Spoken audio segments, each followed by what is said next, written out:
Huh? Yeah.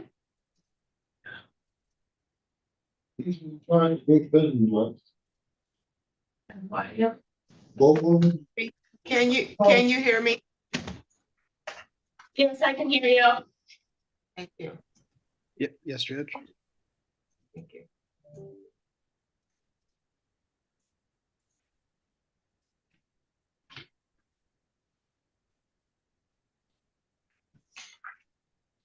On the record in the matter of the state of Michigan versus David Stoudemire, 25-02049, 25-01980881 and 82. Appearance, please. Assistant Public Defender Joseph Hardy on behalf of Mr. Stoudemire. I What's your name, sir? David Stoudemire. I'm here. Okay,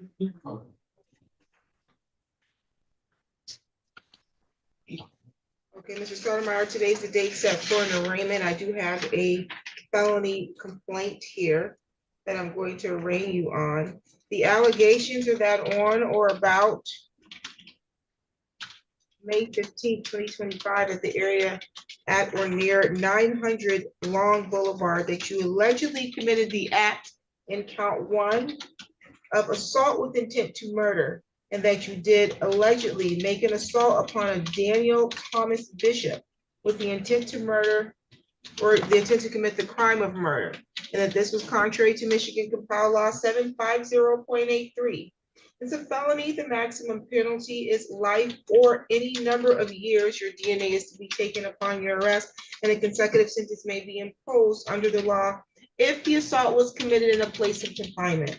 There's a count 2 of assault with a dangerous weapon, also known as felonious assault, alleging that on or about May 15, 2025, at 900 Long Boulevard, City of Lansing, Ingham County, State of Michigan, that you did allegedly make an assault upon a Daniel Thomas Bishop with a dangerous weapon, that being a metal weight, but without intending to commit the crime of murder or to inflict great bodily harm less than the crime of murder. Count 2 is a felony. The maximum penalty is 4 years in prison and or $2,000 in fines. Your DNA again is to be taken upon arrest, and a consecutive sentence may be imposed if the assault was committed in a place of confinement. There's an habitual offender third offense notice. It says, take notice that the defendant was twice previously convicted of a felony or an attempt to commit a felony, and that on or about July 19, 2017, he was convicted of the offense of home invasion, 3rd degree, in violation of MCL 750.11084 in the 30th Circuit Court for Ingham County, State of Michigan, and that on or about July 19, 2017, he was convicted of the offense of aggravated stalking in violation of Michigan Compiled Law 750.411I in the 30th Circuit Court for Ingham County. Therefore, the defendant is subject to penalties provided by MCL 769.11 that enhances the penalty to twice the maximum sentence on the primary offense or a lesser term. The maximum penalty cannot be less than the maximum term for the first conviction. Do you understand the charge there and the maximum penalty? Yes.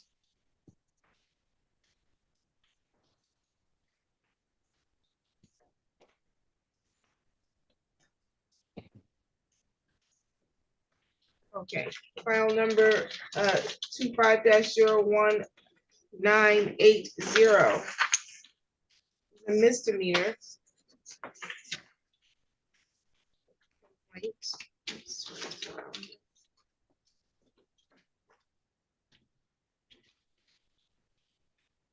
The allegations are that on or about May 19th, 2025, at the area of 5901 Richwood Street in the city of Lansing, Ingham County, State of Michigan, that you allegedly committed the act of assault or assault and battery upon a Joshua Bradley McCoy, contrary to MCL 811. That's a misdemeanor. Maximum penalty is 93 days in jail and or $500 in fines. A consecutive sentence may be imposed if the assault was committed in a place of confinement. File number 25-01982. The allegations are that on or about June 6, 2025, at the area of 5901 Richwood Street, Lansing, Michigan, that you did willfully and maliciously destroy or injure a building or its appurtenances located at 5901 Richwood that belonged to Joshua Bradley McCoy, and the amount of the destruction or injury was less than $200. Contrary to MCL 750.3805. That's a misdemeanor. Maximum penalty is 93 days in jail and or $500 in fines, and or 3 times the amount of the destruction or injury, whichever is greater. File number ending in 981. The allegations are that on or about June 5th, 2025, at the area of 5901 Richwood Street, Lansing, Michigan, that you allegedly committed the act in count 1 of malicious destruction of a building less than 200, and that you did willfully and maliciously injure or destroy a building or its appurtenances located at 5901 Richwood that belonged to a Joshua Bradley McCoy. The amount of the destruction was less than $200, and this is contrary to MCL 750.3805. Again, that's a misdemeanor, 93 days in jail and or $500 in fines. You understand each charge that was read, sir, and the maximum penalty that you face in each charge. I understand the charges. You have the right to be represented by an attorney, and you have Mr. Hardy here from the Office of the Public Defender. He is here today for the purpose of your arraignment only, to represent you for that purpose. You have the right to be represented by an attorney at all of your court appearances and if you're questioned by law enforcement. If you cannot afford to hire an attorney, you have the right to make a request to have the Office of the Public Defenders appointed to represent you. Do you understand that? I understand that. You have the right to remain silent. Anything that you say and anything you put in writing can be used against you. You have the right to plead guilty, plead not guilty, or stand mute. If you stand mute, each of these files will go to a jury trial. The first file that we begin with today is a felony file.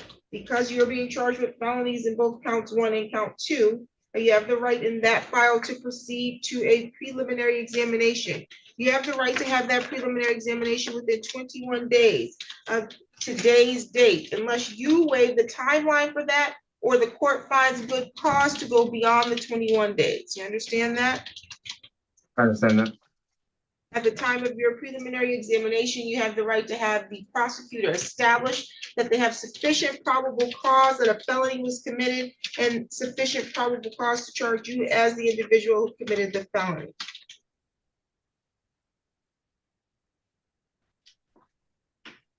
We're currently scheduled for probable cause conference on August 15th at 9 o'clock in the morning before me, Judge Kristen Simmons. And that you can appear via Zoom or in person for the probable cause conference. You have a preliminary examination before me on Friday, August 22nd at 9 o'clock in the morning. You must appear in person for that. Did you get a notice to appear for that court date?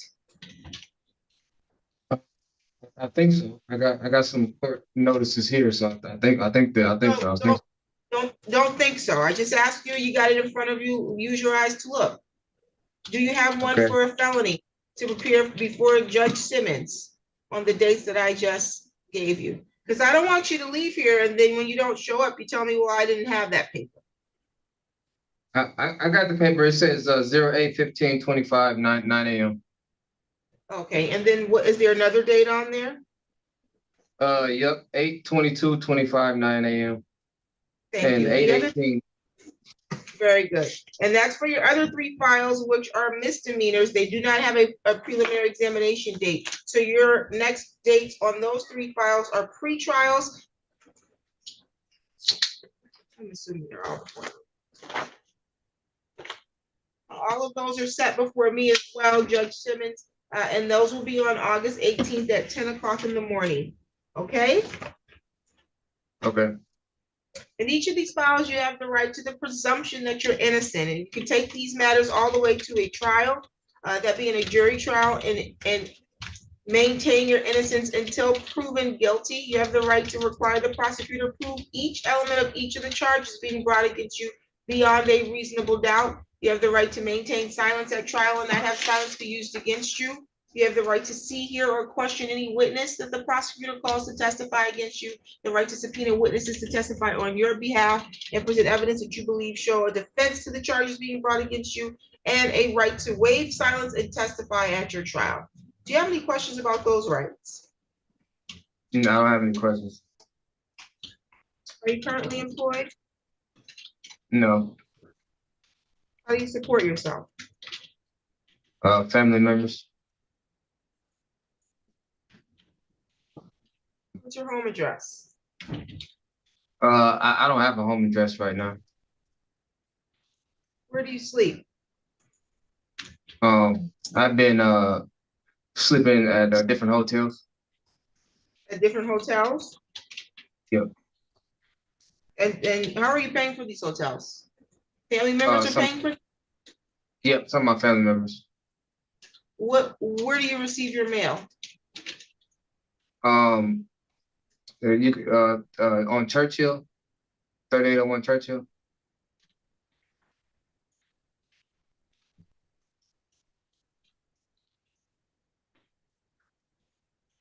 What's your phone number?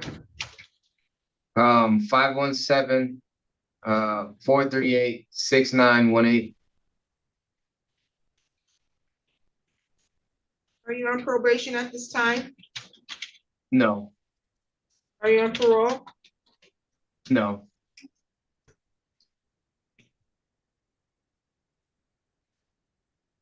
Is he requesting the public defender to represent him, counsel? Yeah, yes, Your Honor. He's filled out an application. I'll be able to get all the necessary information from him.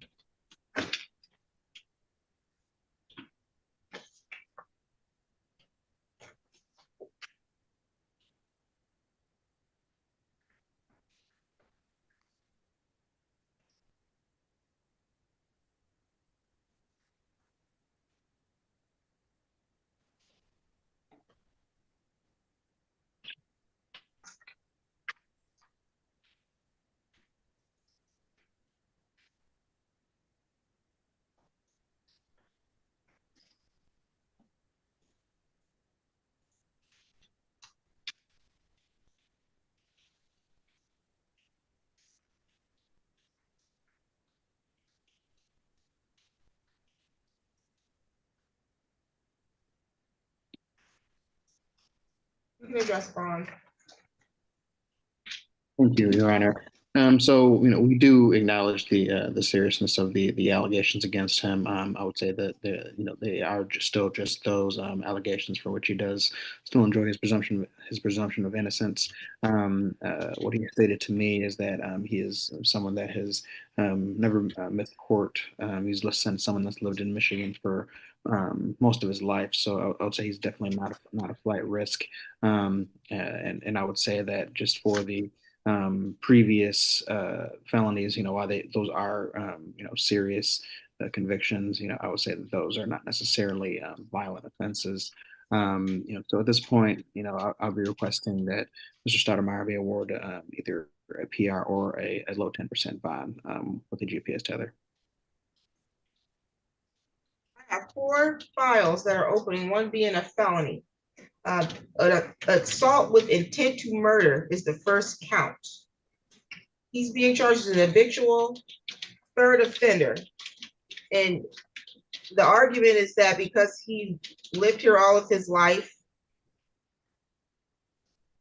that makes him not a flight risk, so that he should get a personal recognizance bond. He's not even eligible for a personal recognizance bond.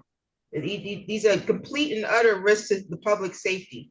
I have a bond recommendation here. It says the defendant was either on parole, probation, or has other pending criminal matters. It says defendant has multiple unrelated assaultive crimes occurring within days of each other, which some of those I just read on this record. The defendant and the victims are strangers to each other. And these are violent, unprovoked, or unprompted attacks. The defendant threatened to come back after this attack, and in quotations, it says, with a gun for this cracker. It says, the people are requesting no bond under MCR 6.106B1 and a no contact order for the protection of the alleged victims. I think that the request is appropriate from the prosecution's office. Even as I reviewed his criminal history, I've seen for the last 10 years, nothing but assaultive actions, home invasions, and destruction of people's property. And so if true, when I have 4 pending different files from different dates of events, these are not the same dates of events. These are dates within 2 weeks of each other. Some of them only within days of each other. If true, he's a menace to society and he does not need to be on the street. Bond in file number 25-02049 is denied. Bond in file number 25-01980 is 1,000 cash surety. Bond in 25-01981, 1,000 cash surety. Bond in 25-01982, 1,000 cash surety. There's a no contact order in place for the protection of the alleged victim in file number ending in 49, a Daniel Thomas Bishop, which I believe he is, well, let's see. And file number 8 ending in 80, no contact with a Joshua Bradley McCoy. And file number ending in 81, McCoy is also the protected party on that one, and I believe he's also the protected party on file number in 82. Also, while out on bond, you're aware, well, if you were able to post bond, and that's only after we have addressed the felony file, because as of right now, you're not eligible to post bond, but when you are eligible to post bond on the other files, you're not to possess a firearm, ammunition, or any weapon of any kind. Not to travel outside the state without prior approval of the court. You're not to use drugs or alcohol unless you have a valid prescription, and you'll wear a GPS tether. Do you have any questions at this time, sir? Me? Yeah, that is correct. No, I don't have any questions. Okay. Any additional matters for the record, counsel? No, Your Honor. You're all set, Mr. Stoudemire.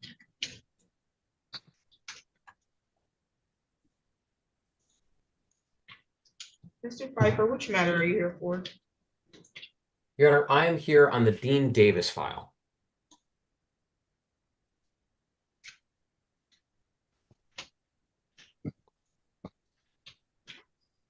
I believe it was a late addition to the arraignment lineup today. Okay. Oh, was the one that came after the Yep. cutoff? That would be the one.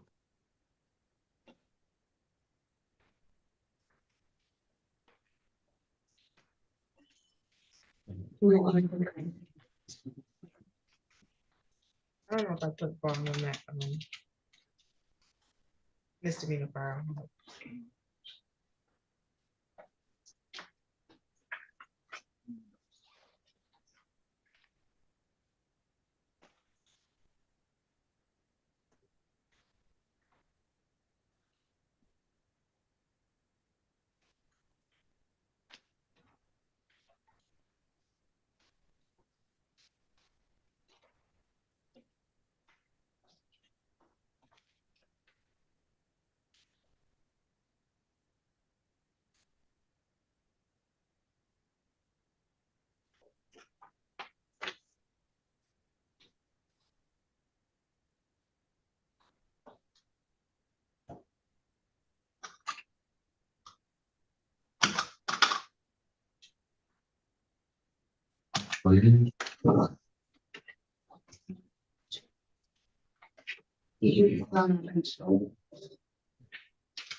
On the record in the matter of the state of Michigan versus Dean Davis, 25-02389 FY.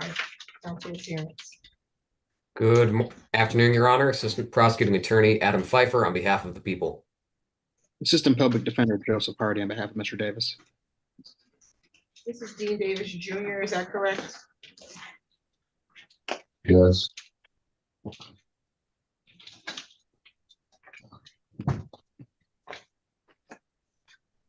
Okay,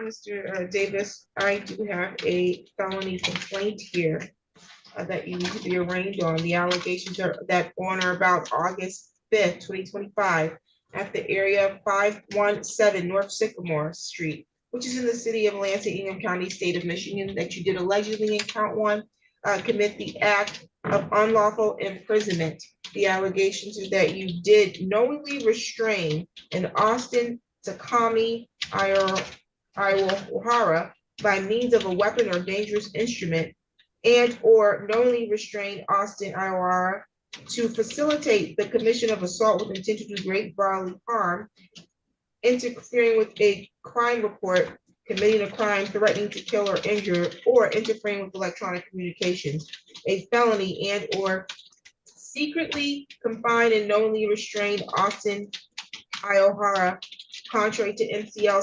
750.349B.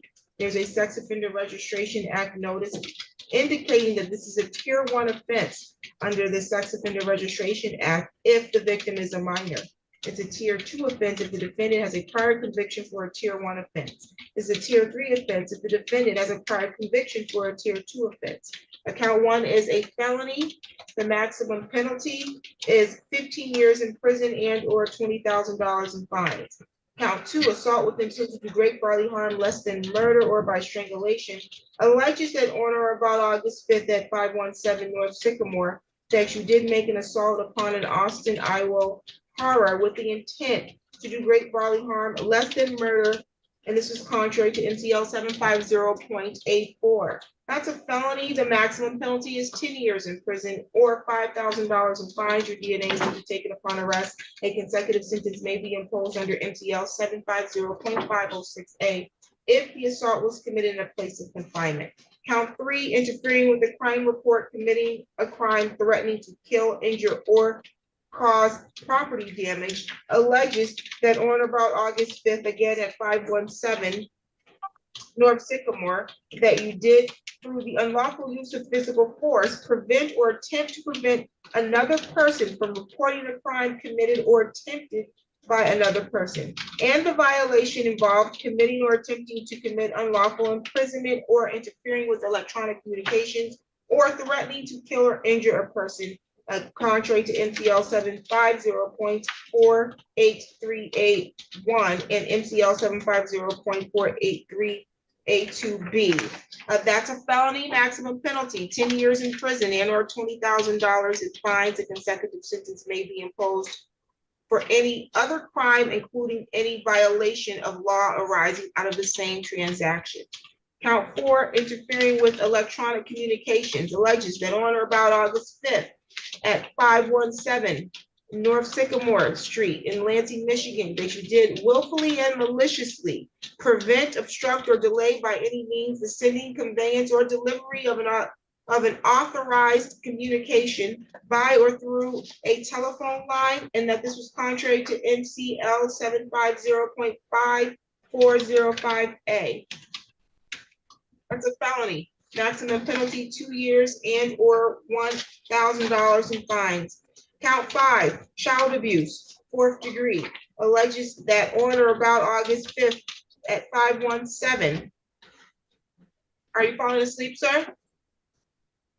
Not falling asleep, just confused. I don't understand how half these charges or any of these charges, I'm gonna need a lawyer for sure, because it's how did I prevent anyone from doing anything when she willfully called the cops on me?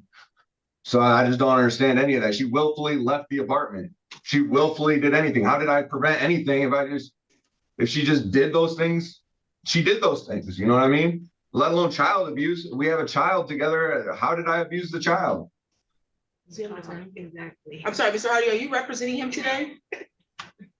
Yes, Your Honor. I was able to get an intake done earlier today. Oh, I'm not used to attorneys allowing their clients just to freely talk, so I'm not gonna You stop asked him. me If a he wants- question, I'm not falling if asleep, that's what's going I on. asked you, were you falling asleep? I didn't ask you to say anything about the facts of the case. I'm not falling asleep, I'm just confused on how I'm being charged with things that I didn't do. Okay.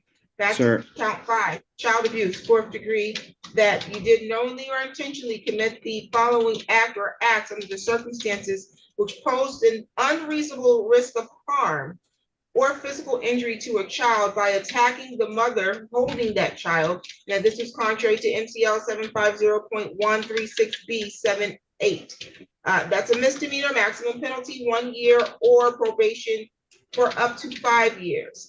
Count 6 is domestic violence, alleging that you did make an assault or assault and battery upon an Austin, Iowa, an individual with whom you have a child in common or a resident or former resident of your household, or an individual with whom you had a dating relationship, and that this was in violation of MCL 750.812. That's a misdemeanor, maximum penalty is 93 days in jail and or $500 in fines, and a consecutive sentence may be imposed under the law if the assault was committed in a place of confinement. There is an habitual offender, 4th offense notice, says take notice that the defendant was previously convicted of 3 or more felonies or attempts to commit felonies, and that on or about September 20th, 2021, he was convicted of the offense of possession of cocaine in violation of 893.13.6A in the 1st District Court of Suwannee County in the state of Florida. And that on or about September 20th, 2021, he was convicted of the offense of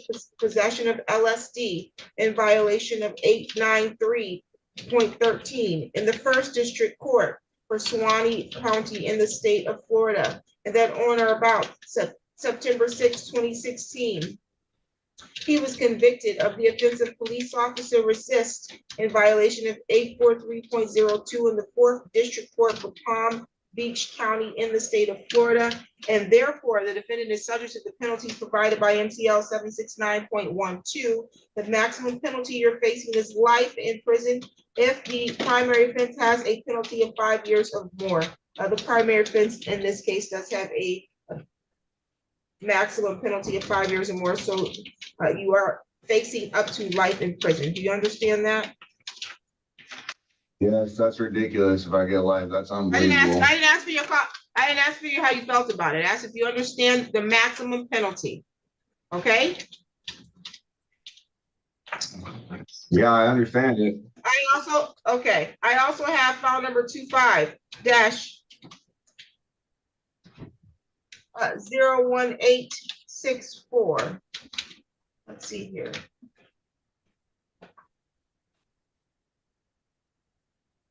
It looks like that's a domestic violence file that you have pending before Judge Buchanan with the same victim, which means, and I see here that there was a no contact order in place, that you have a final pretrial on August 11th and a jury trial on September 8th. So there's a bond violation pending on that file because you were not to be in contact directly or indirectly with an Austin, Iowa during the pendency of the domestic violence case. You also were not to commit any crimes or pick up any new charges. So that matter will be set for a hearing before Judge Buchanan on the bond violation, and the court will enter a not guilty plea on your behalf. You have the right to remain silent. Anything that you say and anything you put in writing can be used against you. You have the right to plead guilty. You can plead not guilty, or you can stand mute. I'm gonna repeat, anything that you say on this record can be used against you. And so you have the right in this file, the new felony file, to proceed to a preliminary examination. You have the right to have that preliminary examination within 21 days of today's date, unless the court finds good cause to go beyond that 21 days or you waive the 21 days. You're currently scheduled for probable cause conference before Judge Stacia Buchanan on August 15th at 9 o'clock in the morning. You have a preliminary examination before Judge Buchanan in person at the court August 22nd, also at 10 a.m. Did you get a notice to appear? No. You did not get a notice to appear? Oh, they just gave it, I guess I haven't had a chance to look at it. They gave it to me 2 seconds before I was called up here. Okay, and where did you put it, in your pocket? It's in my hand. Can you see, make sure you have the correct dates on there? Friday the 15th, Friday the 22nd. Very good. Okay, you have the right at the time of your preliminary examination to require the prosecutor establish sufficient probable cause that a felony was committed and probable cause sufficient to charge you with the felony. You have the right to take this matter to trial and the right to maintain your innocence until proven guilty. You have the right to require the prosecutor to prove each element of each of the charges being brought against you beyond a reasonable doubt. You have the right to maintain your silence at trial, and that can't be used to prove or imply that you're guilty. You have the right to question or cross-examine in court any of the witnesses called to testify against you, the right to call your own witnesses or present evidence that you believe show a defense to the charge being brought against you. Do you have any questions about those rights? Yeah, I do not want to waive my right to a speedy trial. I do not want to waive my right to a speedy trial. We didn't say that you waived your right to speedy trial.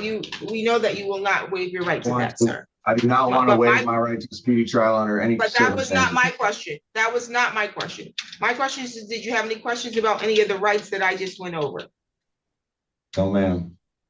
Okay, what is your address? 517 North Sycamore Street, apartment 2. Lansing, Michigan, 48933.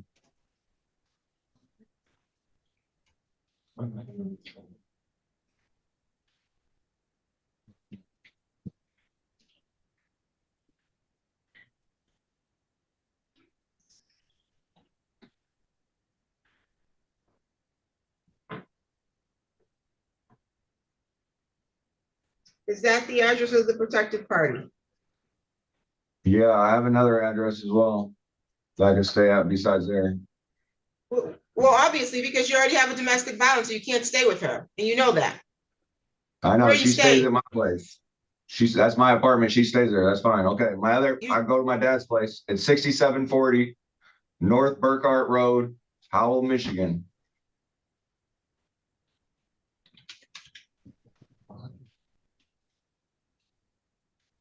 What's your phone number? 305-434-5402.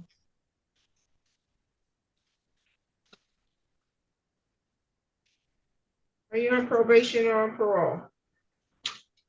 Oh. I would just like to say being held against her will, though. I went to the hospital. Sir. Please don't. That was the day before.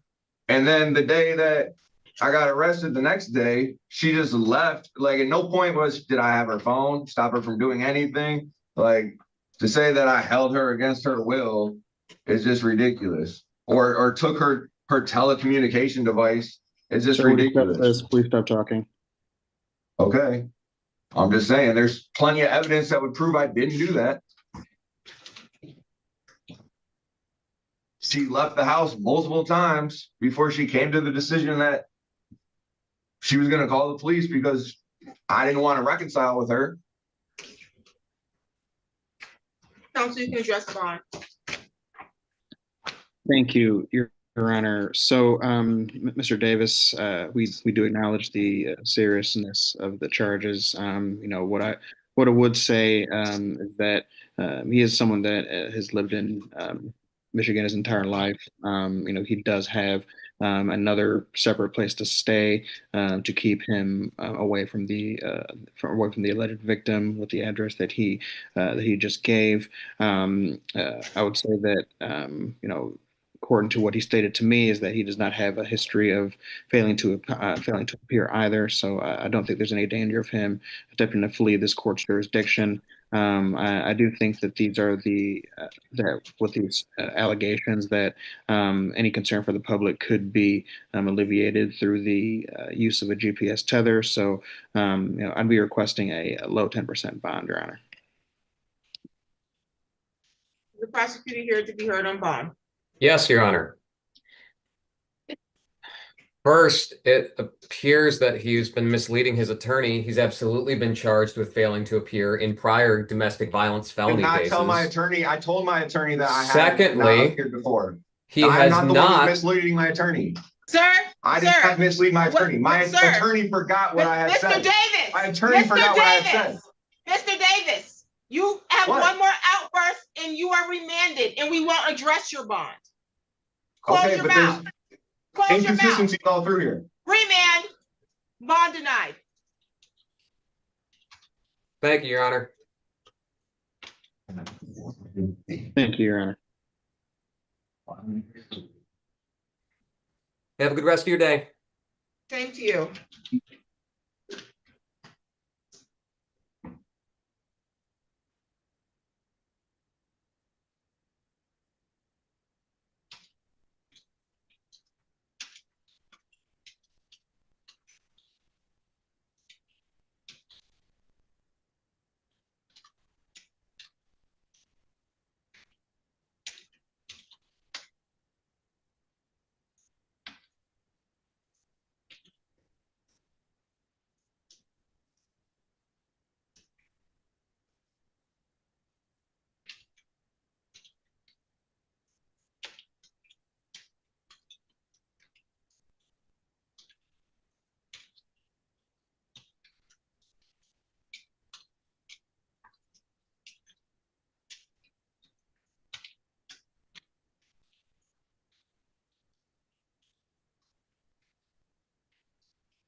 Are on the bond violation remand for a hearing.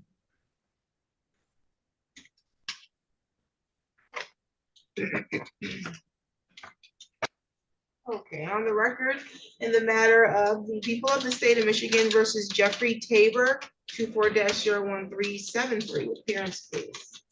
Thank you, Your Honor. Good afternoon, Justin English on behalf of Jeffrey Tabor, P71565. You say you're Jeffrey Tabor, sir? Yes, ma'am. Okay, Mr. Tabor, I do have a misdemeanor complaint and warrant here. Let's see, the allegations allege that on or about March 31st, 2024, at the area of 1215 East Michigan Ave, City of Lansing, Ingham County, State of Michigan, that you did allegedly commit the act of aggravated assault. It said that you did allegedly make an assault without being armed with a weapon upon a Jennifer Boland, and did inflict a serious or aggravated injury upon said person, but without intending to commit the crime of murder or to inflict great bodily harm less than the crime of murder. That's a misdemeanor. The maximum penalty is 1 year in jail and or $1,000 in fines, and a consecutive sentence may be imposed under the law if the assault was if imposed in a place of confinement. You understand the charge and the maximum penalty? Yes, Your Honor. Okay, you have retained counsel to represent you for this matter, that's correct? That's correct, Your Honor. Okay, so he's declining court-appointed counsel. The court will note that at this time. You have the right in this matter to remain silent. Anything that you say, anything you put in writing can be used against you. You have the right to plead guilty, plead not guilty, or stand mute. If you stand mute, this matter will go all the way to a jury trial, okay? Yes, Your Honor. Okay, you have the right in this matter to have a jury trial and maintain your innocence until proven guilty, and require the prosecutor to prove your guilt by proving each element of the charge of aggravated assault beyond a reasonable doubt. You have the right to see, hear, or question any witness the prosecutor calls to testify against you, the right to subpoena witnesses to testify on your behalf, and the right to remain silent and not have silence be used against you, or you can waive silence and testify at trial if you like. You understand that? Yes, Your Honor. Okay, let's see. You're currently scheduled for a pretrial conference before Judge Tony Flores on August 26th at 9:30. Right, and we'll make sure you and your attorney get a notice to appear. You should have received one in the jail. Is that correct, Mr. Tabor? Your Honor. Yes, I did. Okay. Where are you employed? Are you employed? Oh, yes, yes, ma'am. Where are you employed? The name of the company is 59 Incorporated. Can you repeat that for me? Yes, 59, the word 5, and then the number 9, Incorporated.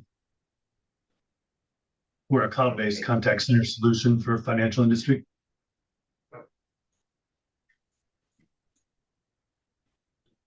What's your home address? 3476 McConnell Highway. That's 2 C's and 2 M's. No, I'm sorry, MCONNELL. My apologies. I figured. No worries. That's in McConnell Charlotte. Highway, you said? Yeah, highway. In Charlotte, Michigan, 48813. What's your phone number? 205 259. Hold on. I'll call myself. Oh, I'm sorry. Let's do it again. 205-427-6859. 427-6859. That's correct. Why do you have a Birmingham, Alabama number? That's where I lived for about 28 years before moving back here to Michigan. Oh, gotcha. Okay. Let's see. Counsel, you can address bond. Thank you, Your Honor. Mr. Tabor is originally from Michigan. He did live in Birmingham for several years before moving back here. He has no criminal history other than a prior, I believe, OWI, which is quite old. He has no assaultive history. The allegations in this case involve a hospital worker while he was receiving hospital treatment. He's employed. He does travel for work. I know usually condition of bond is not leaving the state. He has 2 travel trips planned right now. One is August 25th through the 27th for work, and the other is September 12th to the 22nd of September. I'm sorry, Mr. Tabor, where were you going for those 2 trips? Yeah, the first trip is going to Richmond, Virginia, and that's an employee training team building exercise. And then the travel, and I'm sorry if I misspoke, the travel in September is to visit our kids in Alabama. Oh, I'm sorry. I thought that was another work trip. Richmond, Virginia, August when? 25th through the 27th. And then there is. Here, it's I guess I misunderstood. The September trip was a family trip to in September to Alabama for from September 12th to the 22nd. September 12th to when? The 22nd. They're in Birmingham as well. Yes. Tabor. Yes, ma'am. And Mr. Tabor did turn himself in on this. He learned of a warrant. His wife got pulled over for some traffic infraction, and the police officer informed her that there was a warrant for her husband's arrest.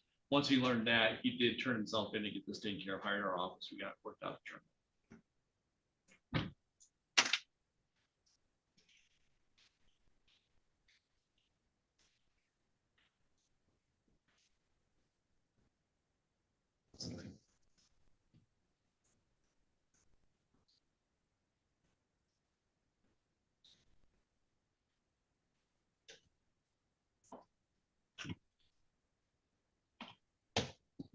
Our bond is set in the amount of 500 personal recognizance. There's a no contact order in place for the protection of Jennifer Boland. You're not to have contact directly or indirectly with Jennifer Boland.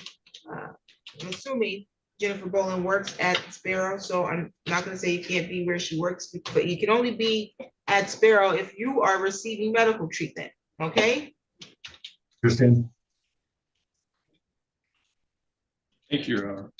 Let's see.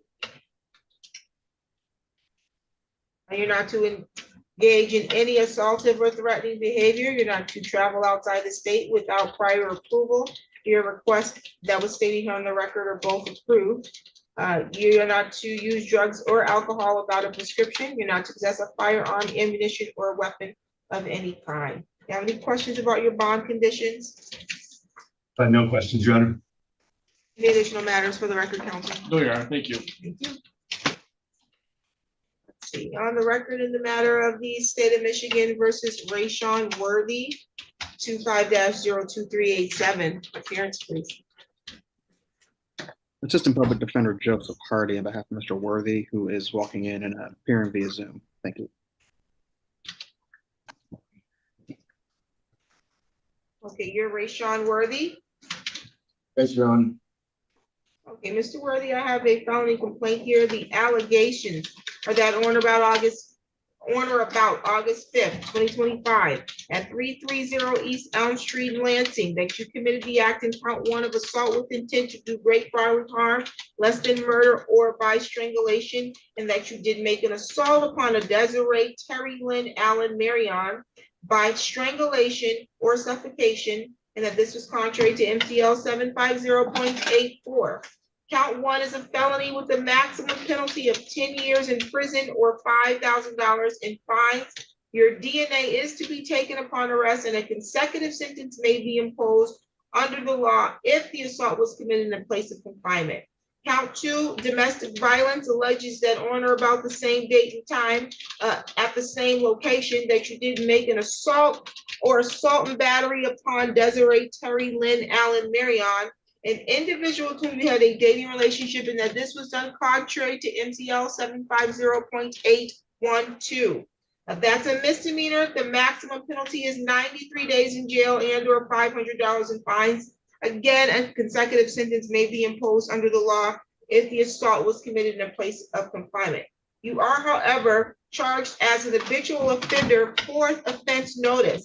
It says, take notice that the defendant was previously convicted of 3 or more felonies or attempts to commit felonies, and that on or about September 11, 2018, he was convicted of the offense of tampering with an electronic communication device in violation of MTL 771.3F in the 4th Circuit for Jackson County in the state of Michigan, and that on or about January 15, 2019, he was convicted of the offense of assaulting, resisting, or obstructing the police in violation of MCL 750.81D1 in the 4th Circuit Court for Jackson County, state of Michigan, and that on or about January 15, 2019, he was also convicted again of assaulting, resisting, or obstructing a police officer in the 4th Circuit Court for Jackson County. Therefore, the defendant is subject to the maximum penalty of life in prison if the primary offense has a penalty of 5 years or more. Your primary offense does have a maximum penalty of 5 years or more. You are facing a maximum penalty in life in prison at this time. Do you understand that? Yes, Your Honor. You have the right to be represented by an attorney. Mr. Hardy is representing you for your arraignment only, but you do have the right to have an attorney represent you at all of your court dates and if you are going to be questioned by law enforcement. If you can't afford to hire an attorney, you can make a request to have the public defender's office appointed at no expense to you. Do you understand that? Your Honor. You have the right to remain silent. Anything you say, anything you put in writing can be used against you. You can plead guilty, plead not guilty, or stand mute. If you stand mute, the matter will go all the way to a trial. You are being charged with a felony, so you have the right in count 1 to have a preliminary examination within 21 days of today's date. You have the right to have that within 21 days unless you waive that timeline or the court finds good cause to go beyond the 21 days. You have the right to require the prosecutor at the time of your preliminary examination to establish that they have sufficient probable cause that the felony you're being charged with was committed and a sufficient probable cause to charge you with a felony, okay? Yes, Your Honor. You're currently scheduled for probable cause conference before me, Judge Kristen Simmons. It's going to be on August 15th at 9:30. You have a preliminary examination before me in person at the court, August 22nd at 9:30. You should have received a notice to appear. Can you confirm? Yes, I did, Your Honor. I received it. Okay, you have the right in this matter again to proceed to trial and to maintain your presumption of innocence. So you're innocent until proven guilty. You have the right to maintain that innocence and have the prosecutor prove each element of each of the charges beyond a reasonable doubt. You have the right to maintain silence at any trial and not have silence be used against you, or you can waive silence and testify at your trial. You have the right to subpoena witnesses to testify for you at trial, and the right to see, hear, and question any witness that's called to testify against you. Do you have any questions about any of those rights? No, Your Honor. Are you currently employed? Yes, Your Honor. Where? I work for Roxy Cafe. It's a restaurant in Jackson, Michigan. On Ganson. What's it called? Roxy Cafe. Roxy Cafe.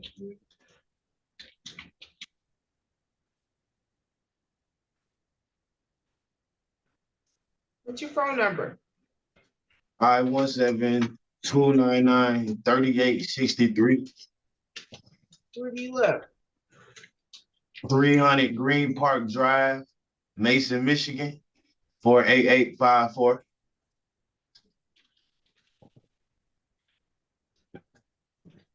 Are you on probation or on parole? No, Your Honor.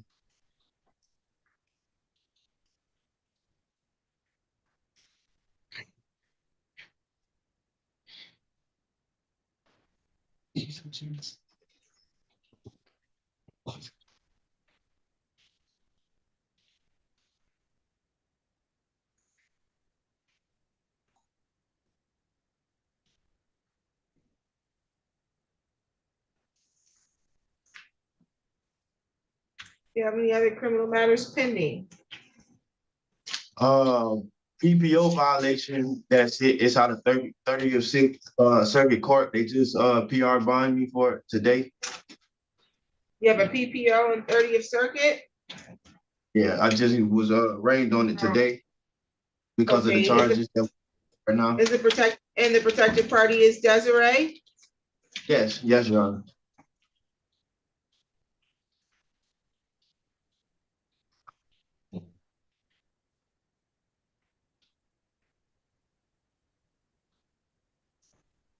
Is he requesting the public defender to represent him? He is, Your Honor, and I was able to speak with him and complete an intake.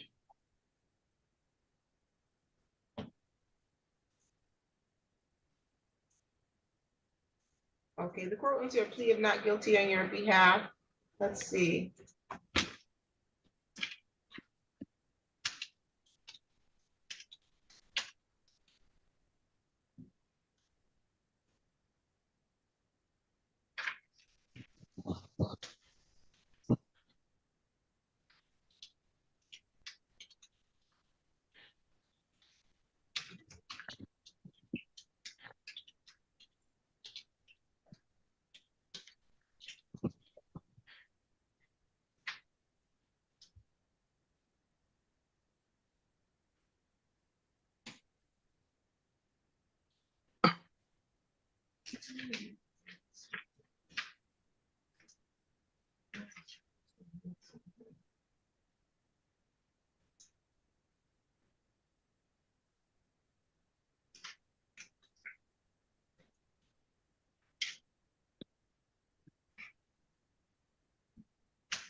You can address bond.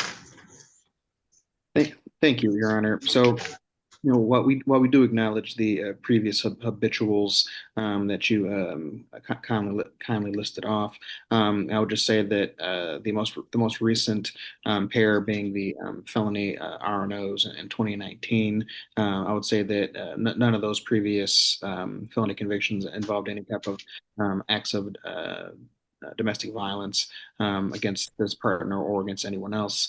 So I would say that these somewhat dated, but at least by 6 years, offenses are not indicative of any type of future danger or harm to society. He does admit to at one time failing to appear because he forgot his court date, but he represented to me that this was a case of him simply forgetting his court date, and he addressed it as soon as he did without having to get picked up for it. He's lived in Ingham County for at least 2.5 years, and Michigan his entire life. And as he's previously stated, he does work at Rotzi Cafe, and all these any type of concern that the courts may have regarding harm to society, I think could be alleviated by the use of a GPS tether. So with this, I'll just be requesting a PR bond.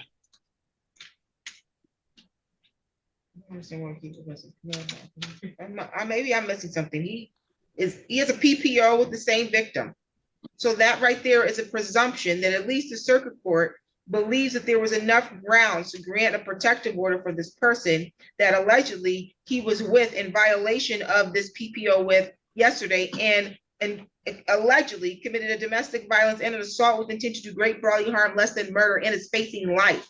I looked at his prior criminal history. He has over 15 prior charges of assaultive actions. 15 times he's been charged with something assaultive.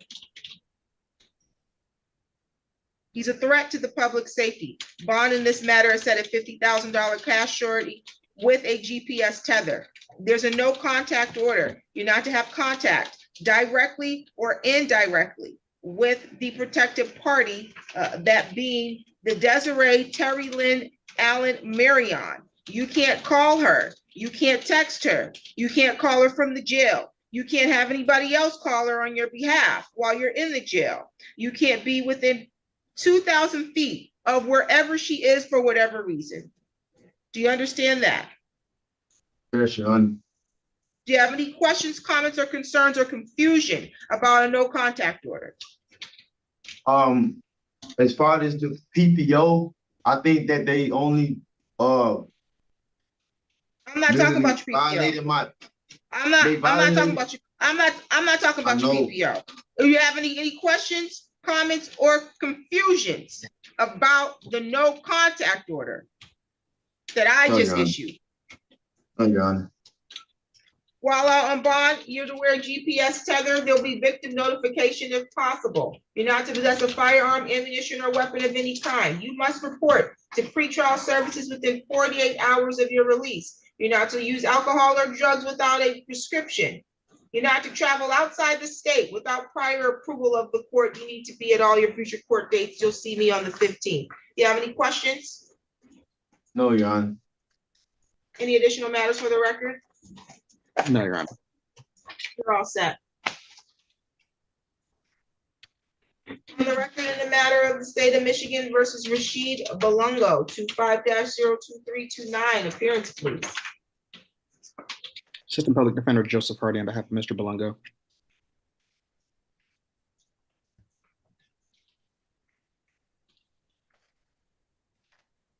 Okay, this is the second file that I've not had a criminal history on, because I didn't have one on the one that was uploaded by him. Oh wait, I might have misspoke. Hold on. I do have it.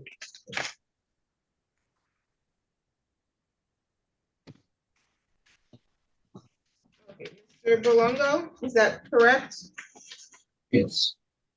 Okay, Mr. Balungo, I have a felony complaint here that alleges that on or about August 5th, 2025, that you did allegedly commit the act of assault with intent to do great bodily harm less than murder or by strangulation, and that on or about August 5th, that at the address of 1037 Vincent Court, City of Lansing, Ingham County, State of Michigan, you did make an assault upon a Carmine Guittari and by strangulation or suffocation, and this is contrary to MCL 750.84.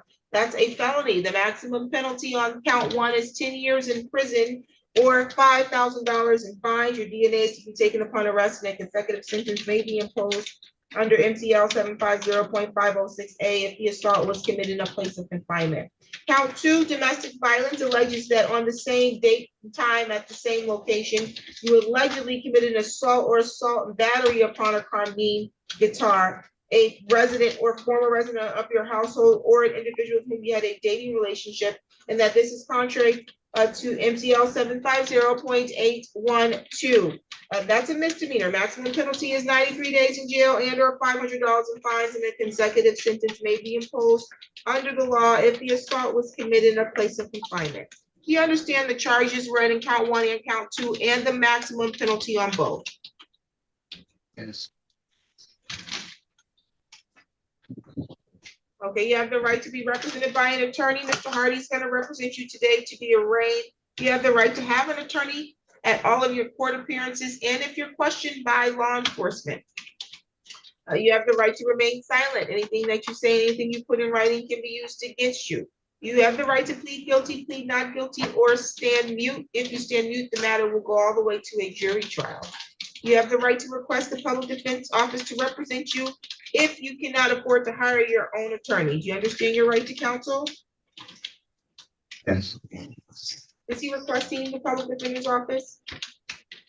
Yes, Your Honor. I was able to speak with him, and I was able to complete an intake. However, I would note that he is requesting a Swahili interpreter for any future proceedings. Thank you. Let's see, Mr. Belongo, again, you have the right in this matter to have a preliminary examination because count 1 is a felony. You have the right to have that within 21 days of today's date unless you waive the 21-day timeline or the court finds good cause to go beyond that to reset it beyond 21 days.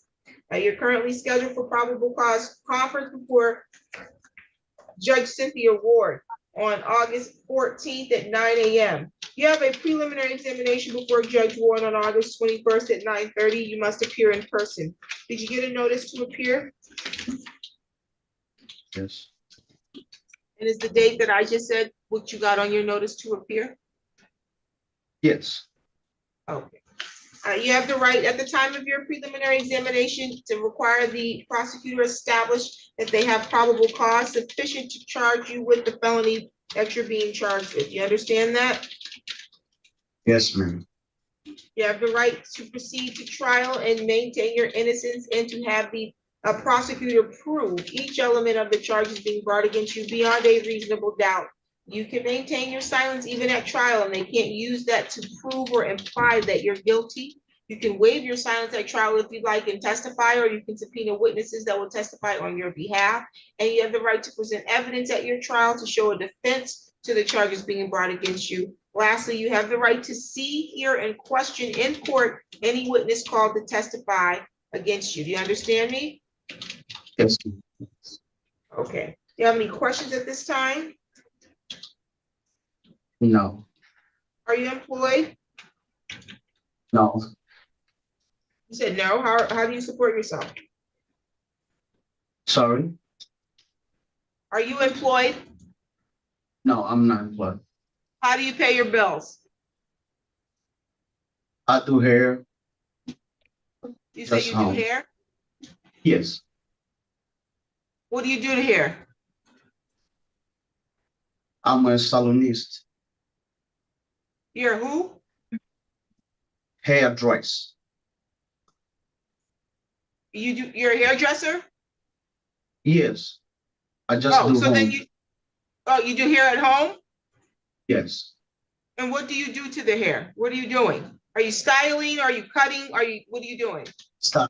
I do dreadlocks. Okay, so people pay you for that? Yes, ma'am.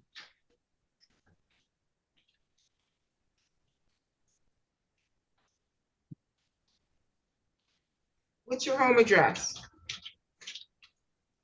1039 Vincent Court. Is that Carmene's address? Yes. Well, you can't stay there while this case is pending. So where are you gonna stay? Sorry. You cannot stay there while Carmene is staying there. So where are you going to stay? Oh. Means I have to go back in Indiana police.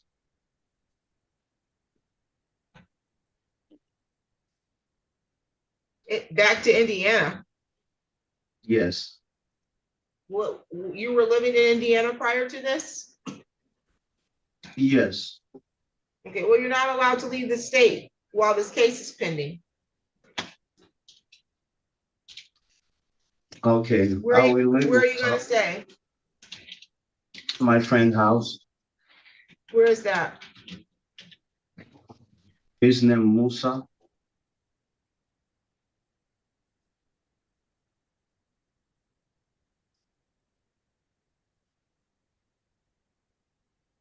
Where does he live? Oh, the address, I don't remember his address.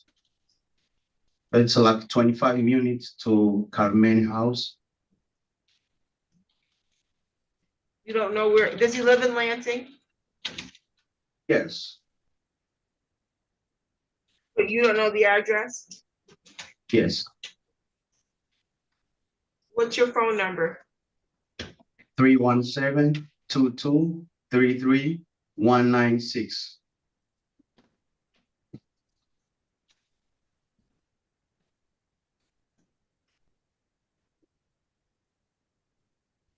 You have any other court cases pending at this time? Excuse me? Are you on probation or parole? No,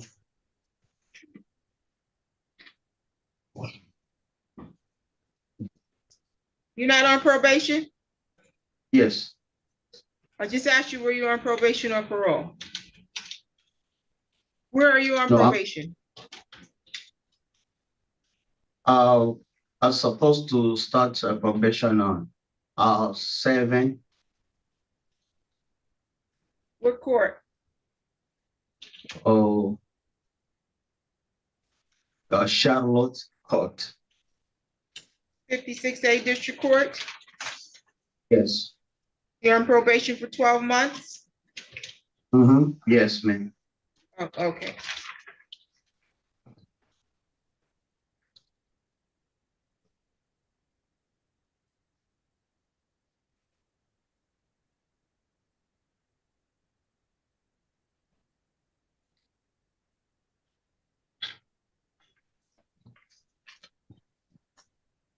Counsel, you can address bond.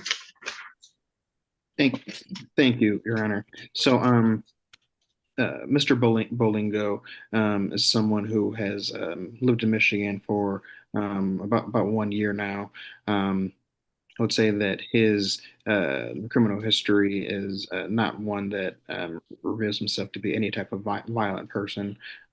He's stated to me, at least according to his memory, that he's not someone that has been issued a bench warrant for missing court. So, with the long time that he's lived here and also the lack of failures to appear, I would say that he's not particularly a flight risk. And, despite the seriousness of the charges, I would say that his history does not reveal him to be a violent person either. So at this time, I'll be requesting a PR bond. So you consider living in the Michigan for 1 year a long time, counsel? Yes. I do. It's not, I would say it's not indicative of, him trying to return. I would say this is clearly not a vacation situation. He does have income here from, doing hair.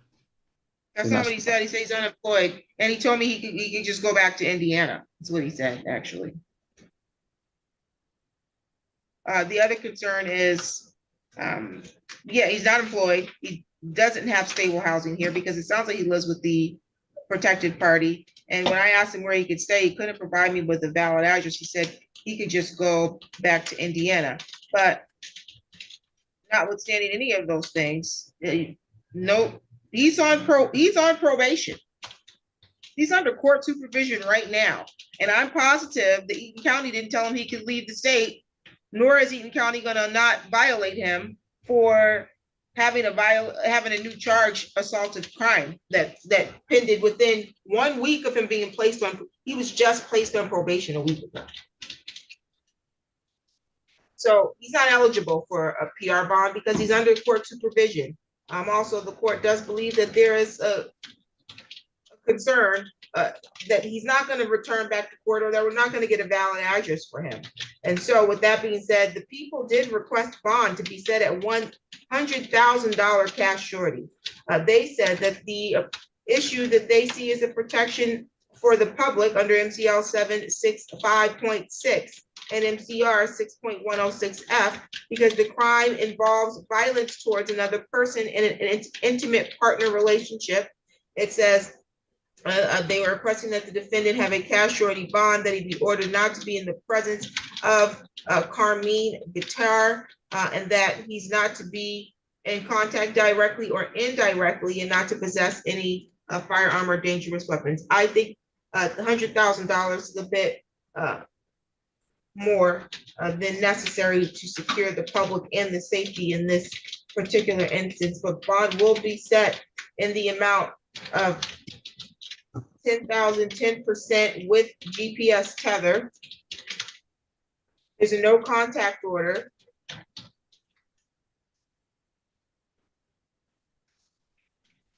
You're not to have contact directly or indirectly with Carmine. Do you understand that? Yes, ma'am.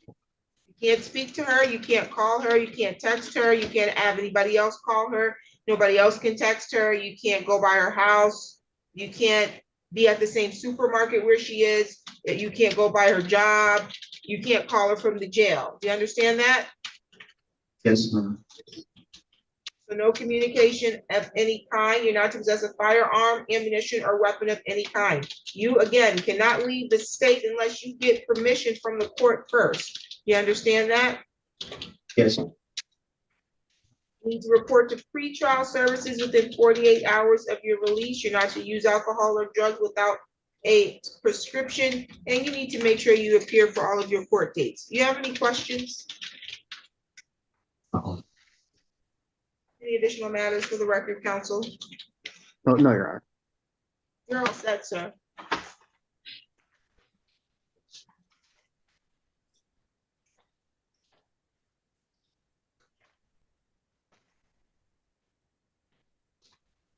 This is the matter of the state of Michigan versus Kathy Arnold, 25-02383.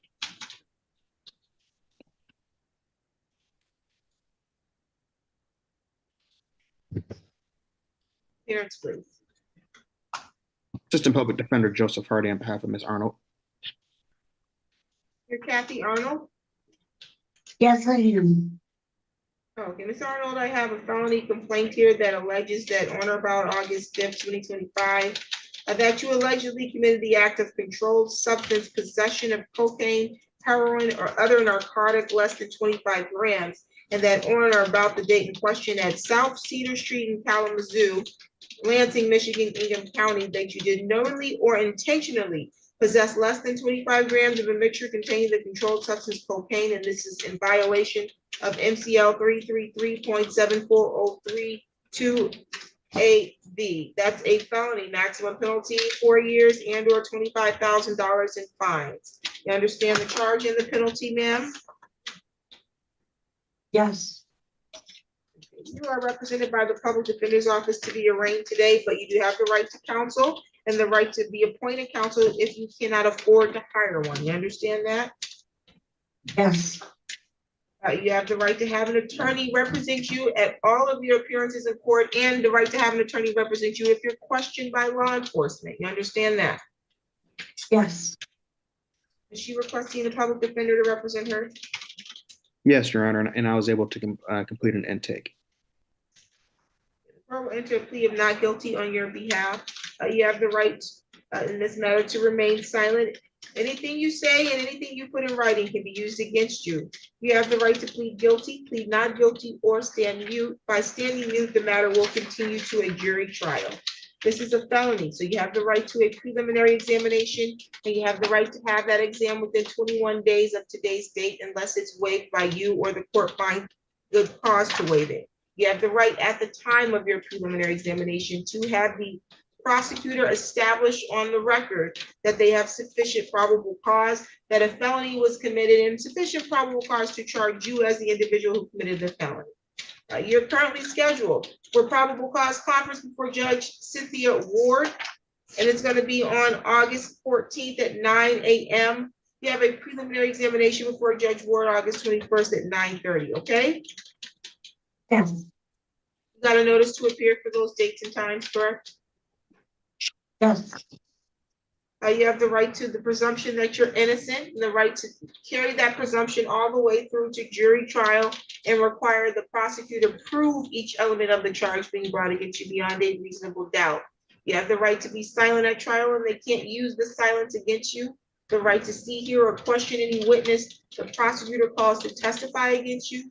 The right to subpoena witnesses to testify on your behalf, and the right to waive your silence and testify on your own behalf. You understand that? yes. Do you have any questions about your rights? No, Okay. Let's see. I do have a pre-arraignment report here, and it says that you're currently without housing. Is that correct? did I what? The report that I have here indicates that you are currently without housing. Is that accurate? Yes. Well, I'm staying at the Quality Inn until Saturday. You're staying with whom? I'm staying at a hotel till Saturday. If I am must be, I'm also going to a New Hope Center to stay there at night. What hotel are you staying at until Saturday?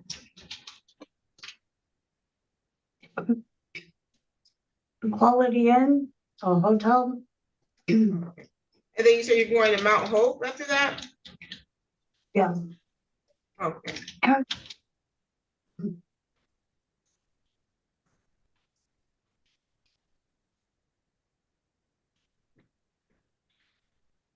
What's your phone number?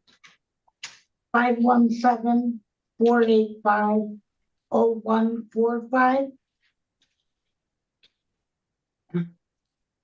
Are you currently on probation? No, Are you on parole? no,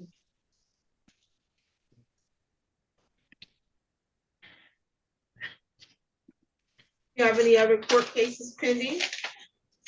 no.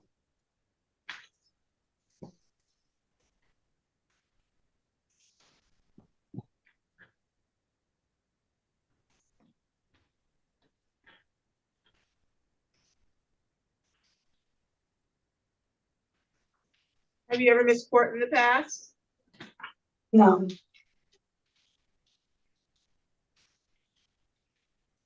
You can address bond counsel. Thank you, Your Honor. As this is a controlled substances felony, nonviolent offense, I'd be requesting a PR bond at this time. I do, again, I'm reviewing the pre-trial services pre-arraignment bond. Again, it does indicate her prior criminal history, which looks like her last conviction was in 2025. But the concern that it highlights is that she does, although she just told me she has never missed court before, she has 2 or more qualifying failure to appearance in court. I don't know. I don't know. You don't recall that? I wasn't aware of them. I wasn't aware of them at all. You wasn't aware of what, of the court dates, or you wasn't aware? The court dates. Okay, but do you remember not missing court before and having a bench warrant issued? Not that I'm aware of, unless it was from my husband. I don't know from who or where, when. No. No, this has nothing to do with your husband. This has to do with your prior criminal history. That's what they're reporting. But as indicated by your attorney today, that this is a nonviolent offense. You need to make sure you get to all of your court dates. You understand that? Yes, definitely. Yes, of course. Bond is set in the amount of 2,500 personal recognizance. You need to report to all of your court dates. You need to report to pretrial services within 48 hours of your release. Also, within 48 hours of your release, you need to provide an address where you'll either be staying or your mail can be forwarded. I am I going to have order. an address. I'm sorry, but I do have an address. What's that I'm using community mental health address as a mailing address. It's 812 East Jolly Road. I do not know the zip code. Community mental health is receiving your mail? Yes, yes, they are. I go there. I see a doctor, I see a counselor, and I have a. I recognize that, but I'm not aware that they receive people's mail for them. Yes, yes, they are for me. Yes, they are.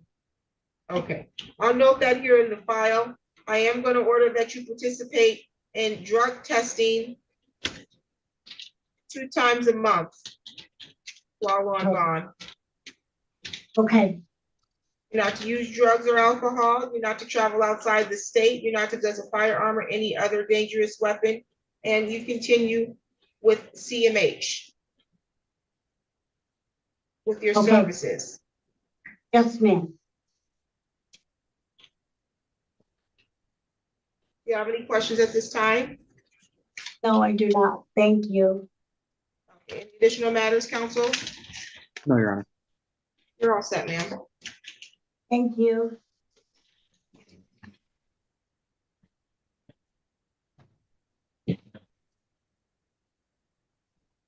Okay, this is the matter of the state of Michigan versus Gregory Osteen, 25-02388. Appearance, please. Assistant Public Defender Joseph Hardy on behalf of Mr. Osteen.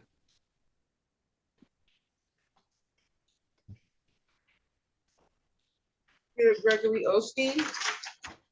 That's correct, ma'am.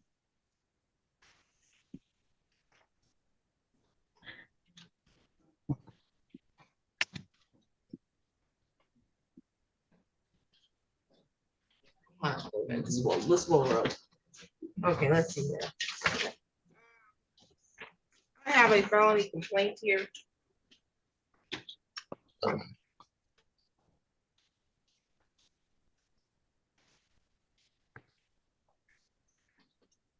Mr. Osteen, the allegations are that on or about August 5th, 2025, that you allegedly committed the act in count 1 of controlled substance possession of methamphetamine and ecstasy on or about August 5th at 12225 Clark. I'm sorry, 12224. I might have said too many twos. 1224 Clark Street, City of Lansing, Ingham County, State of Michigan, and that you did knowingly or intentionally possess methamphetamine contrary to MCL 333.74032BI. Now, that's a felony with a maximum penalty of 10 years in prison and or $15,000. Count 1 is carrying a concealed weapon, alleging that you did carry a dangerous weapon, that being a pistol, whether concealed or otherwise, in a vehicle operated or occupied by said defendant, that being a Chevrolet Suburban. And this was in violation of MTL 750.227. That's a felony, maximum penalty 5 years in prison and or $2,500 in fines and a mandatory forfeiture of the weapon or device under law. There's a count 3 of weapons, firearms possession by prohibited person, alleging that you did possess a firearm when ineligible to do so because you had been convicted of breaking and entering an occupied dwelling with intent, a specified felony that is punishable by imprisonment of more than 1 year, and the requirements for regaining eligibility had not been met. And this is contrary to MCL 750.224 F6. That's a felony with a maximum penalty of 5 years in prison and or $5,000 in fines and a mandatory weapons forfeiture. Count 4, felonious assault with a dangerous weapon, alleges you made an assault upon a John Patrick McDermott with a dangerous weapon, that being a pistol, but without intending to commit the crime of murder or to inflict great bodily harm less than the crime of murder. Count 4 is a felony with a maximum penalty attached of 4 years and or $2,000, and a consecutive sentence may be imposed if the assault was in a place of confinement. Count 5, 6, and 7, respectively, are weapons felony firearms, alleging that you did carry or have in your possession a firearm, or that being a pistol, at the time that you committed in count 5 an assault with a dangerous weapon, in count 6, prohibited person in possession of firearm, in count 7, possession of methamphetamine, and that each of these in violation of MCL 750.227B.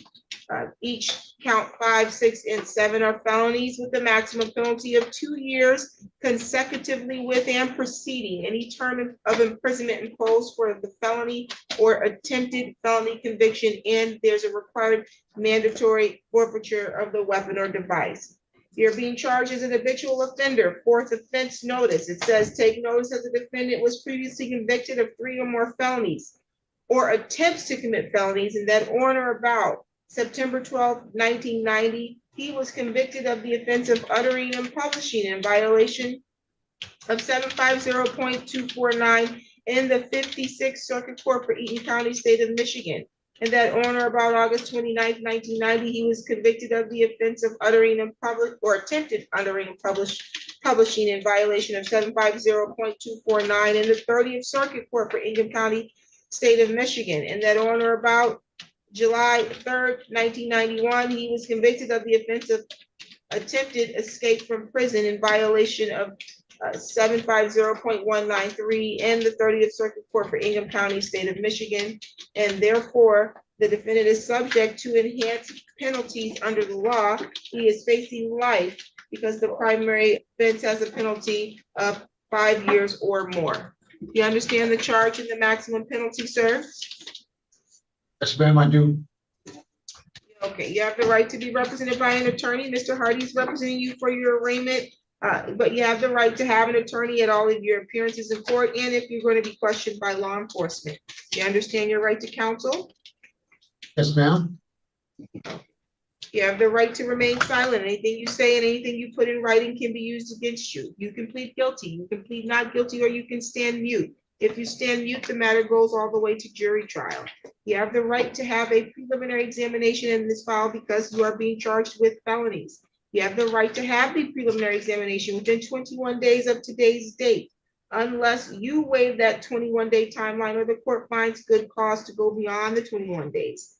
You have the right to have the prosecutor establish at the time of the preliminary examination that they have sufficient probable cause that the felonies alleged were committed, and then sufficient probable cause to charge you as the individual who committed those felonies. You are scheduled for probable cause conference before Judge Cynthia Ward, and that's going to be on August 14th at 9 a.m. You have preliminary examination before Judge Ward on August 22nd at 9:30 a.m. You must appear in person. You understand that? Yes, ma'am, I do.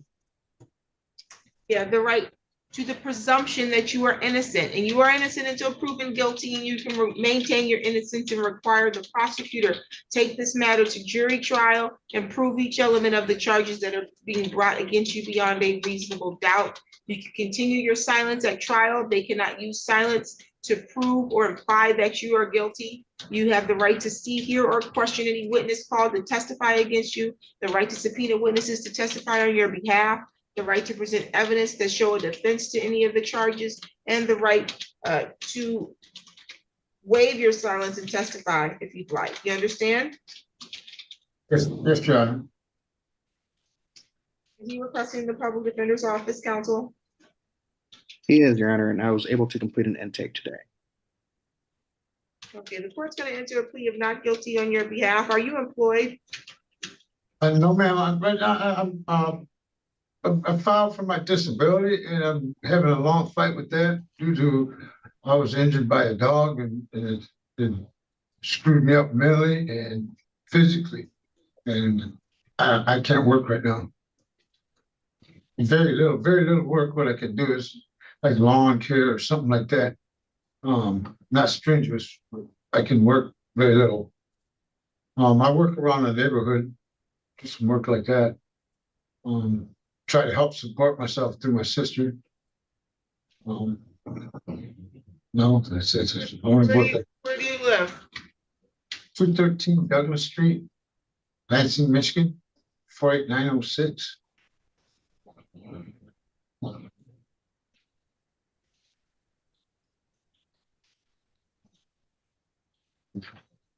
your phone number? 517-372-2239.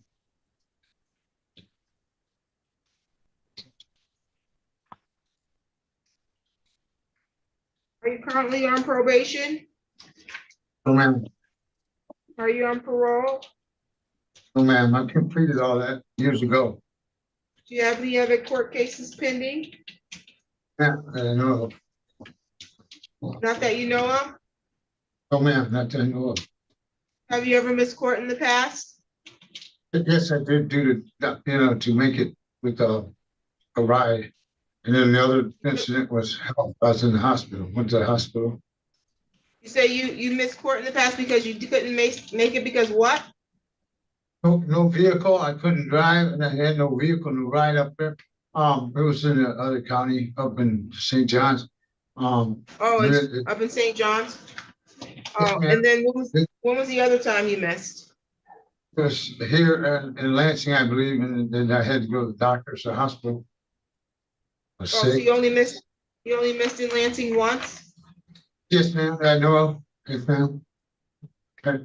Wish I didn't get nothing. You don't have any cases pending?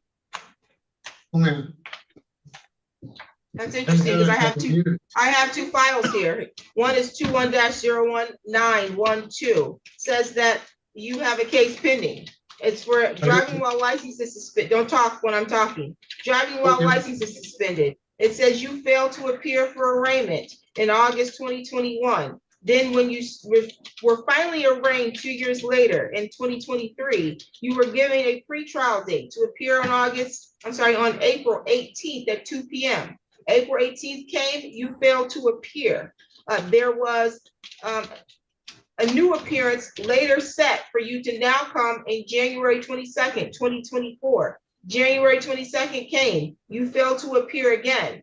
You then later appeared in February via Zoom. The judge quashed the bench warrant and reinstated the bond, and then set it for a hearing on March 25th. And then you failed to appear on March 25th.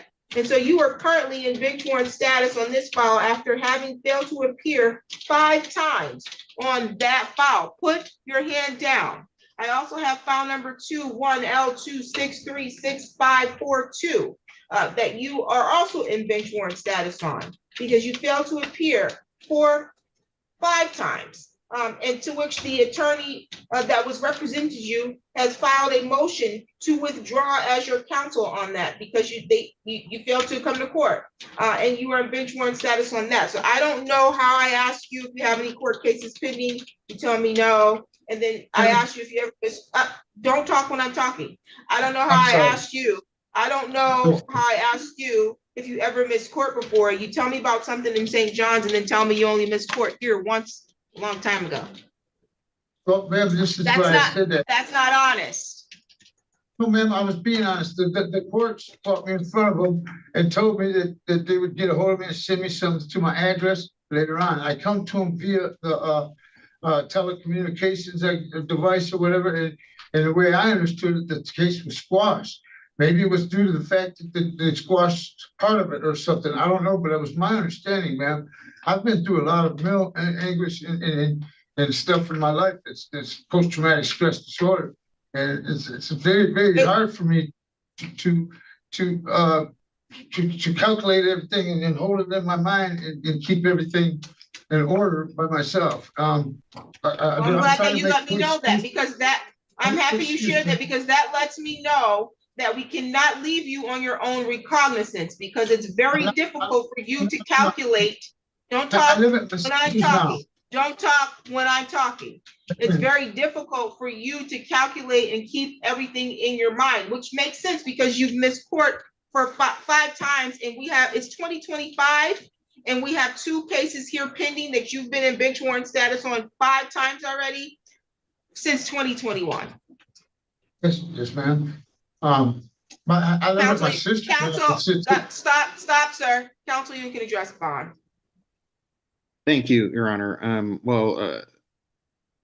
Regarding the failures to appear, I believe he's already explained that as regarding being related to the PTSD and the memory loss. This is not information that was available to myself, so beyond, I'll just leave that where it is.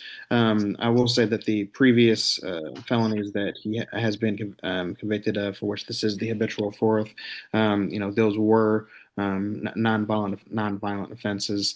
At this point, I would defer to the court's judgment on the, I believe it's 7 counts that he's currently facing, Your Honor.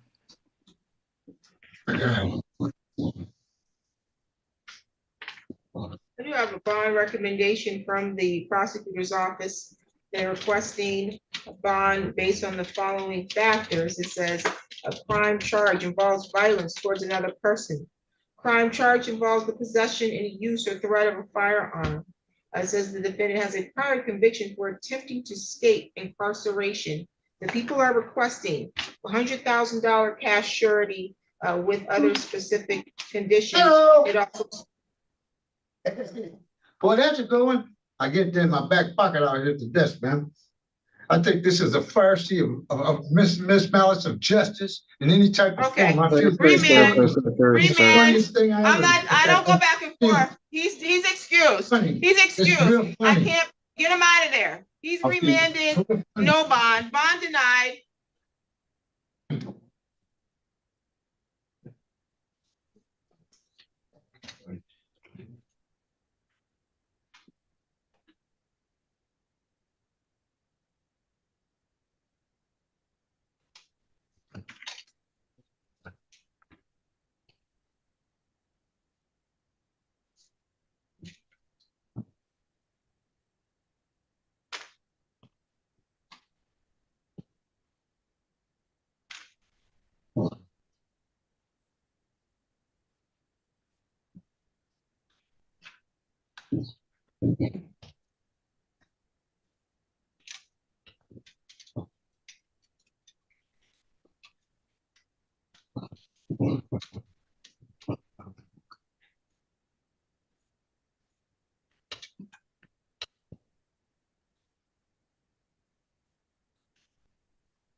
Let's see. What did I do here?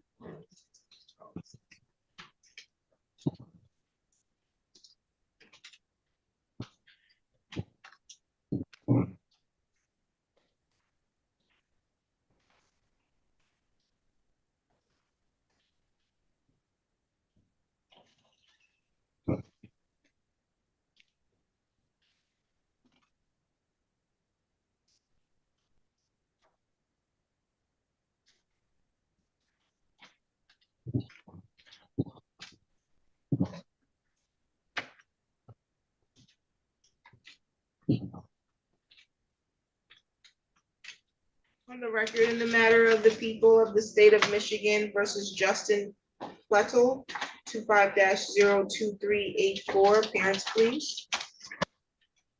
Assistant Public Defender Joseph Hardy on behalf of Mr. Plettel, who was appearing via Zoom. You are Justin Plettel. Yes, ma'am.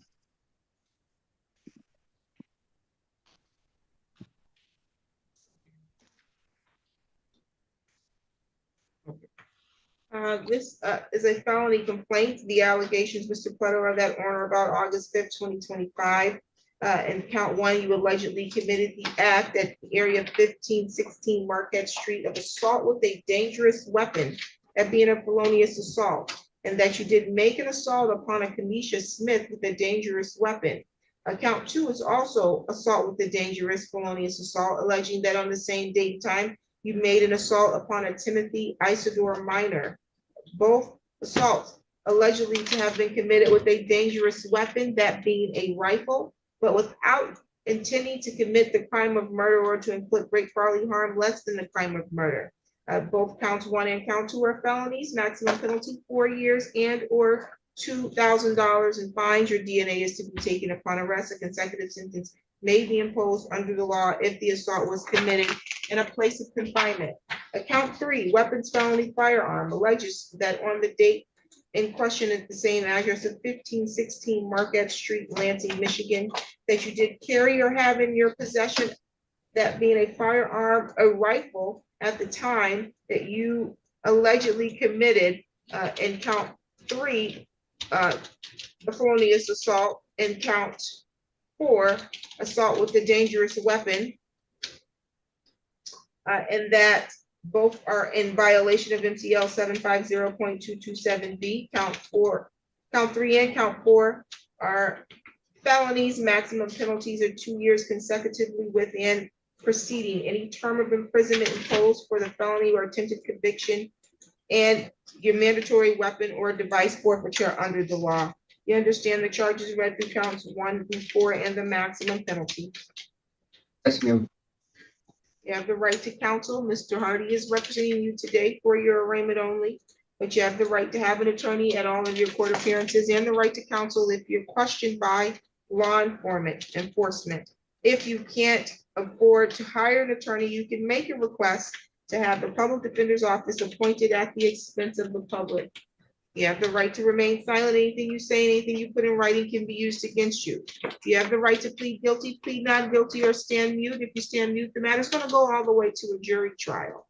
You are being charged with felonies here on all 4 counts. So in each count, you have the right to preliminary examination, and you have the right to have that within 21 days of today, unless you waive the 21 days or the court finds good cause to go beyond the 21 days. You have the right to require that the prosecutor establish at the preliminary examination sufficient probable cause that felonies were committed and sufficient probable cause that you were the person to commit those felonies. You're currently scheduled for probable cause conference before Judge Stacia Buchanan on August 15th, 9 o'clock in the morning. You have a preliminary examination before Judge Buchanan on August 22nd at 10 a.m. You must appear in person, and you should have received a notice to appear. Is that correct? Yes, Your Honor. You have any questions so far? No, Your Honor. Okay, you have the right to the presumption that you're innocent until proven guilty, and you have the right to carry that presumption through to the jury trial and require the prosecutor prove each element of each of the felonies being charged against you beyond a reasonable doubt. You have the right to maintain your silence and not do anything at trial and not have that be used against you. You have the right to question and cross-examine in court by way of your attorney, any of the witnesses called to testify against you, the right to subpoena witnesses to testify on your behalf, and the right to waive your silence and testify at your own trial. Do you understand all of those rights, or do you have any questions about that? No, I understand, Your Honor. Are you on probation at this time? No, Your Honor. Are you on parole? No, Your Honor. Do you have any other court dates pending? No, Your Honor. Are you employed? Yes, Your Honor. Where? ZF. What is that? It's an I build integrating braking controls for GM, so it's an auto parts factory.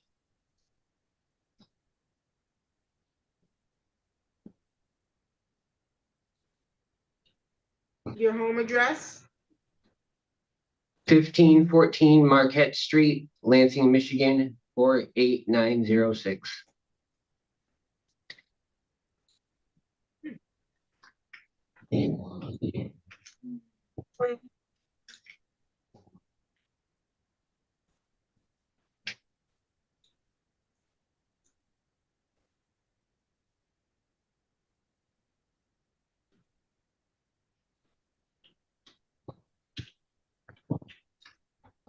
Well, unfortunately, because this is an assaultive crime, I have to enter a no contact order. You're not gonna be allowed to live there because the protected parties live upstairs or downstairs from you. Where are you gonna stay?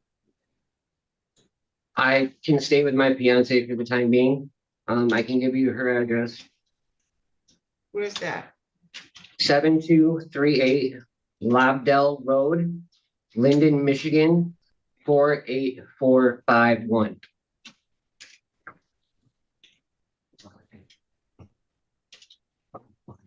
What's your phone number? 517-668-5018.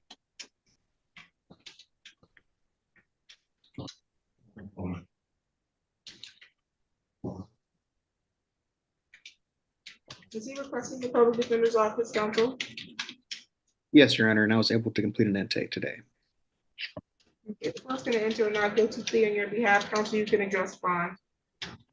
Thank you, Your Honor. So, as Mr. Plato just stated, he is someone who is employed in the area at CF. So I would say that he's not particularly at flight risk. Is that's a good drive that he's not looking to risk by failing to appear. He stated to me, that he's not someone that possesses a criminal record or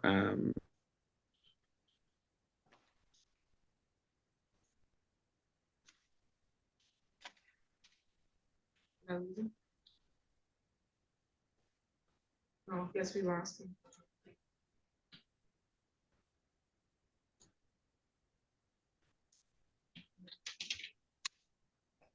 Off the record.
My apologies for that, Your Honor. My laptop was at 10%, then it was dead.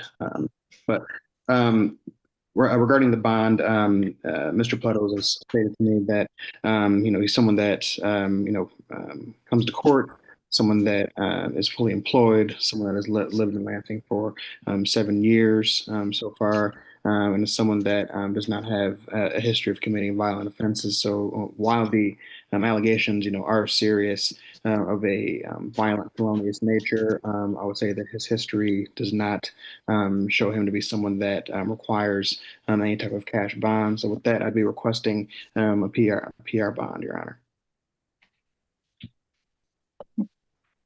Set in the amount of 2,500 personal recognizance, but with GPS tether.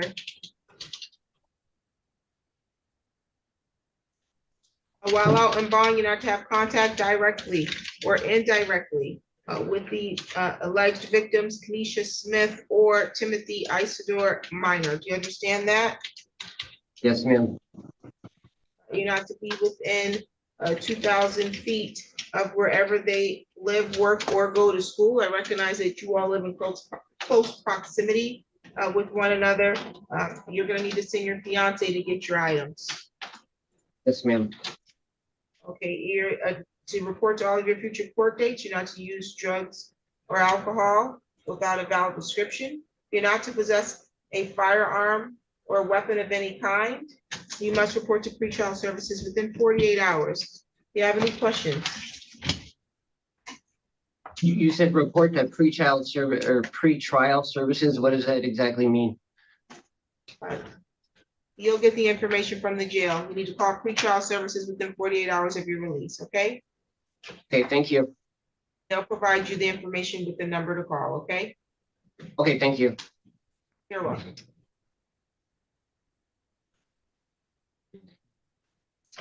On the record, in the matter of the state of Michigan versus Ron Archer, 25-021323, that is, counsel appearance.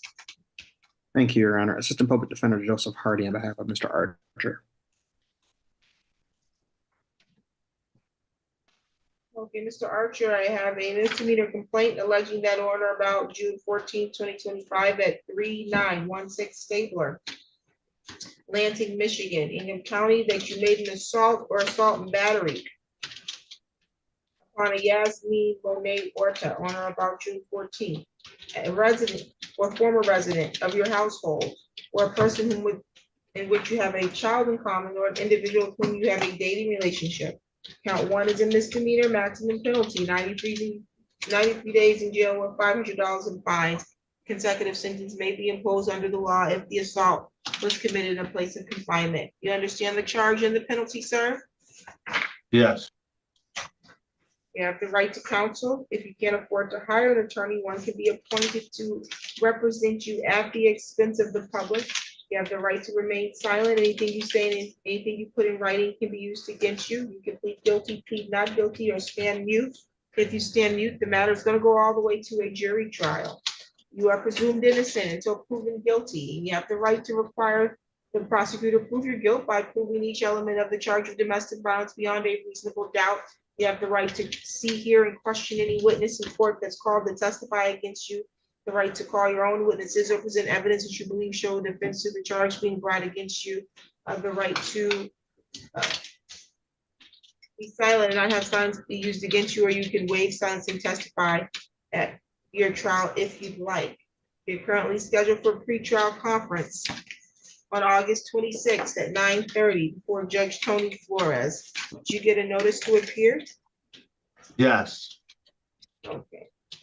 Counsel, is he requesting the public defender to represent him? Yes, Your Honor. The court is entering a not guilty plea on your behalf. What's your home address? 5254 Renee Street, Lansing, Michigan. 5254 what street? Renee. Renee Street? Yes. Who's out? Are you staying with someone? Is that why you're giving me that address? No, I've been renting that house for years now.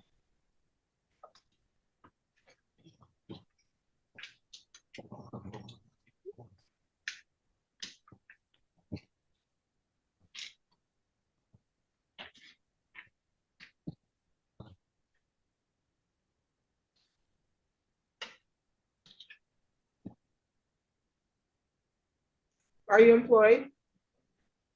No, ma'am. How do you pay your bills? I just got laid off from Ryder. I gotta do a few things to get back in.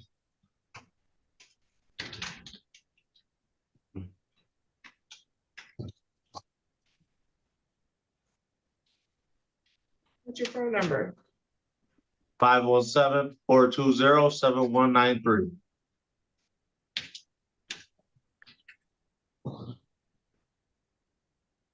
Are you on probation? No, Are you on parole? no. Do you have any other pending matters? Yes. Have you ever missed court in the past? No.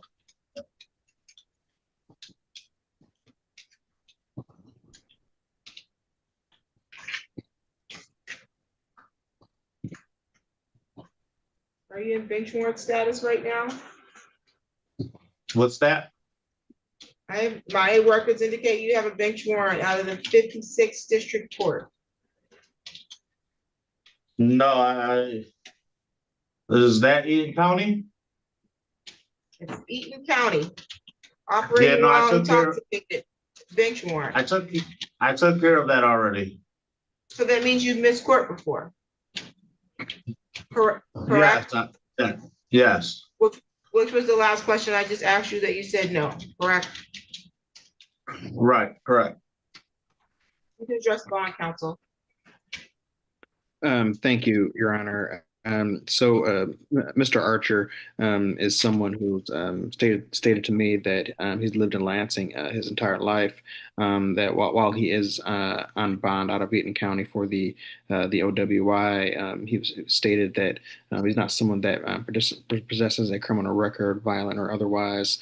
We do acknowledge the previous bench warrant for the Eaton County case. However, I would say that that's not necessarily entirely indicative that he's looking to flee this court's jurisdiction or not show up here. And also with the charge, I would just be requesting a PR bond. He told you he didn't have any prior criminal record? Correct, Your Honor. Well, that wasn't the truth. I'm looking at his prior criminal record. He also has a pending OWI. That's how I knew that he had a bench warrant. I knew these answers before I asked him if he ever missed court, and he opened his mouth and told me no, he never missed court. He has convictions for operating under the use of controlled substance, and another conviction that was deferred. So I don't know why he told you he didn't have any prior convictions. He also has been charged with other matters that did not result in conviction. So I don't know why he would relay that information. I don't know why he would say to me that he's never missed court before when he is listed as of today in bench warrant status, other than he's not honest. So I have a concern about that, but nonetheless, bond in this matter, because this is a matter that typically is released on recognizance. I will grant the personal recognizance bond, but you are going to be released with GPS tether. Okay. Bond is $500 personal recognizance with GPS tether.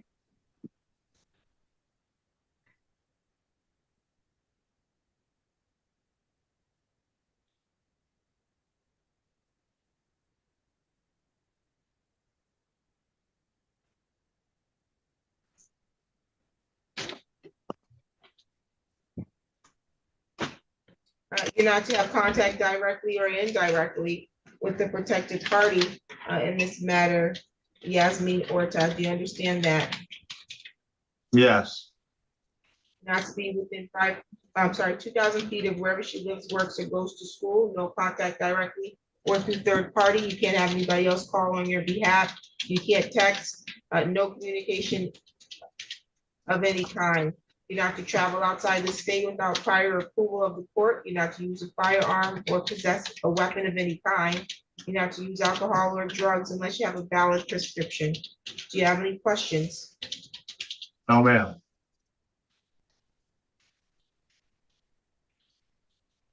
Any additional matters for the record, counsel? No, Your Honor. You're all set.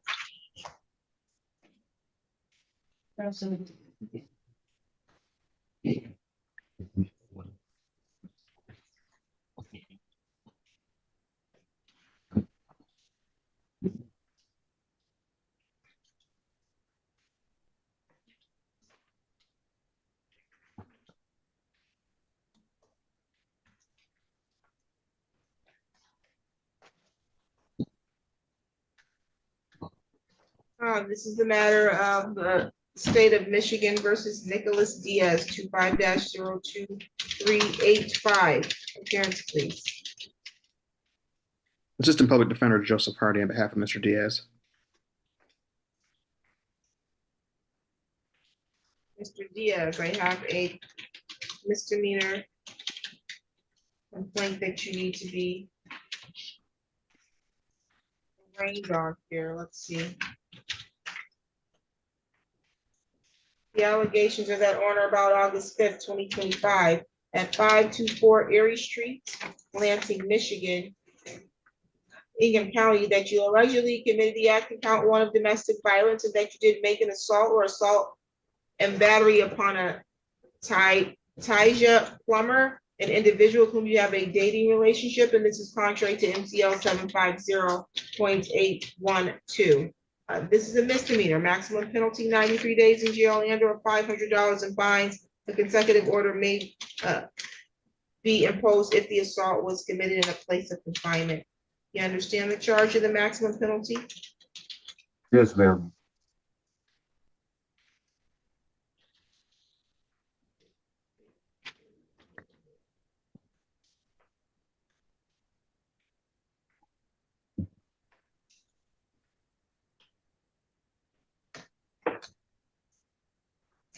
Okay. You have the right to be represented by an attorney. Mr. Hardy's going to represent you today so you can be arraigned. But you have the right to an attorney if you're questioned by law enforcement or at all of your court appearances, okay? Yes, ma'am. If you can't afford to hire an attorney, you can make a request for the public defender to represent you at the expense of the public. You're presumed innocent until proven guilty, and you have the right to require the prosecutor to take this matter to jury trial and prove each element of the charge being brought against you beyond a reasonable doubt. You have the right to be silent at your trial and not have that silence be used against you, or you can waive silence and testify on your own behalf. You have the right to present witnesses or subpoena witnesses that will testify for you and present evidence that you believe show a defense to the charges being brought against you. You have the right to see, hear, or question any witness the prosecutor calls to testify against you. Do you have any questions about any of those rights? No, ma'am. You are scheduled for a pretrial conference before me, Judge Kristen Simmons. Is going to be on August 18th at 8:30 in the morning. Did you get a notice to appear? Say that one more time, please. Did you get a notice to appear? Yes. Okay, You got it right here. very good. Is he requesting the public defender? Yes, he is, Your Honor, and I was able to complete an intake with him.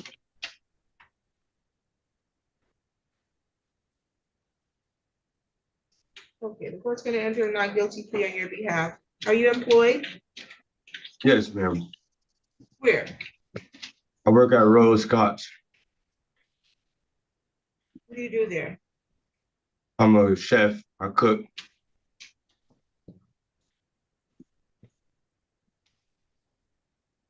What's your home address? 905 Hickory Street.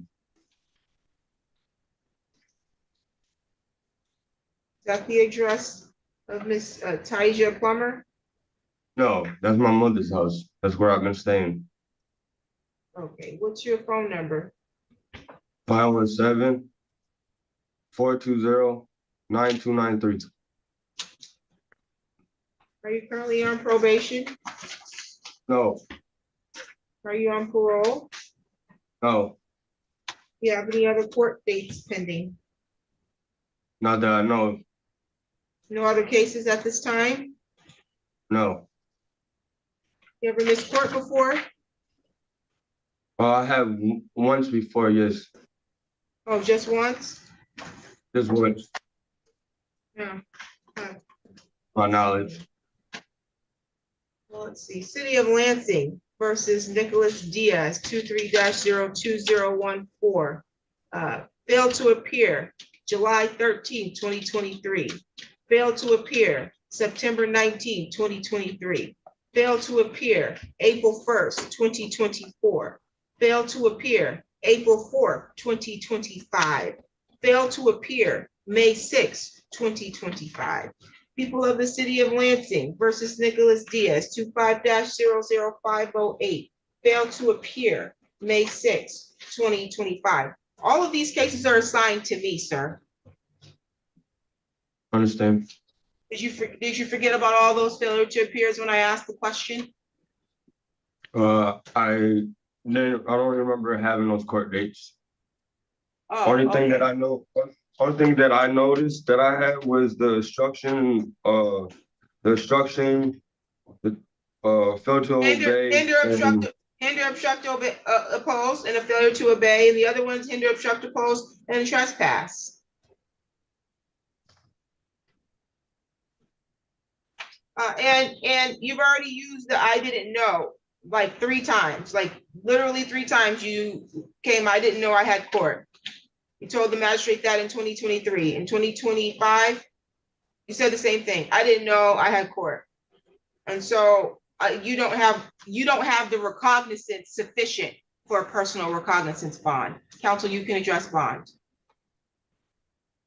I will say that Mr. Diaz stated to me that while he does have a criminal record that none of which that he's committed before is violent. You've just went over the failures to appear. So, it's clear from the record that, this has become a habit.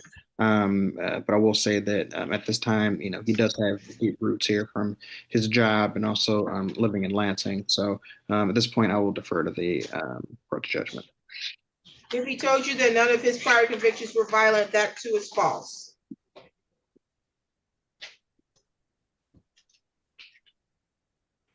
Maybe he forgot about that too. But you must have forgot. Bond in 25-02385 is $500 cash only with GPS tether.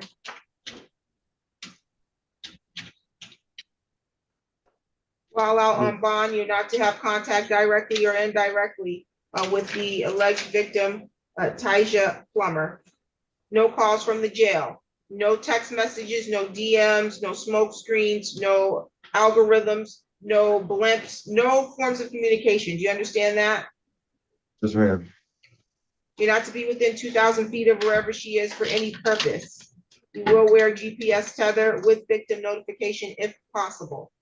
You're not to travel outside the state without approval of the court. You're not to possess a firearm, ammunition, or weapon of any kind. You're not to use drugs or alcohol. And you must report to your court dates, which you have received a copy of the court date. Is that correct? Yes, ma'am.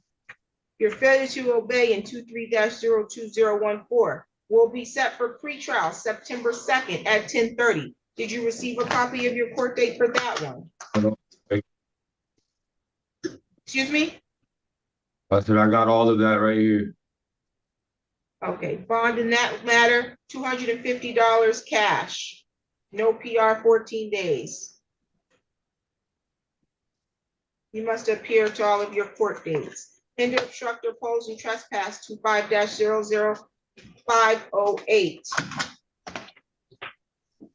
Your pretrial is September 2nd at 10:30. Did you get a notice to appear? Yes, I got all of that. Okay, wonderful. Bond.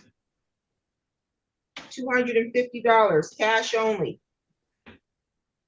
You must appear to all of your future court dates and follow all previous bond conditions. Do you have any questions? No, ma'am. Any additional matters for the record, counsel? No, Your Honor. You're all set. Thank you.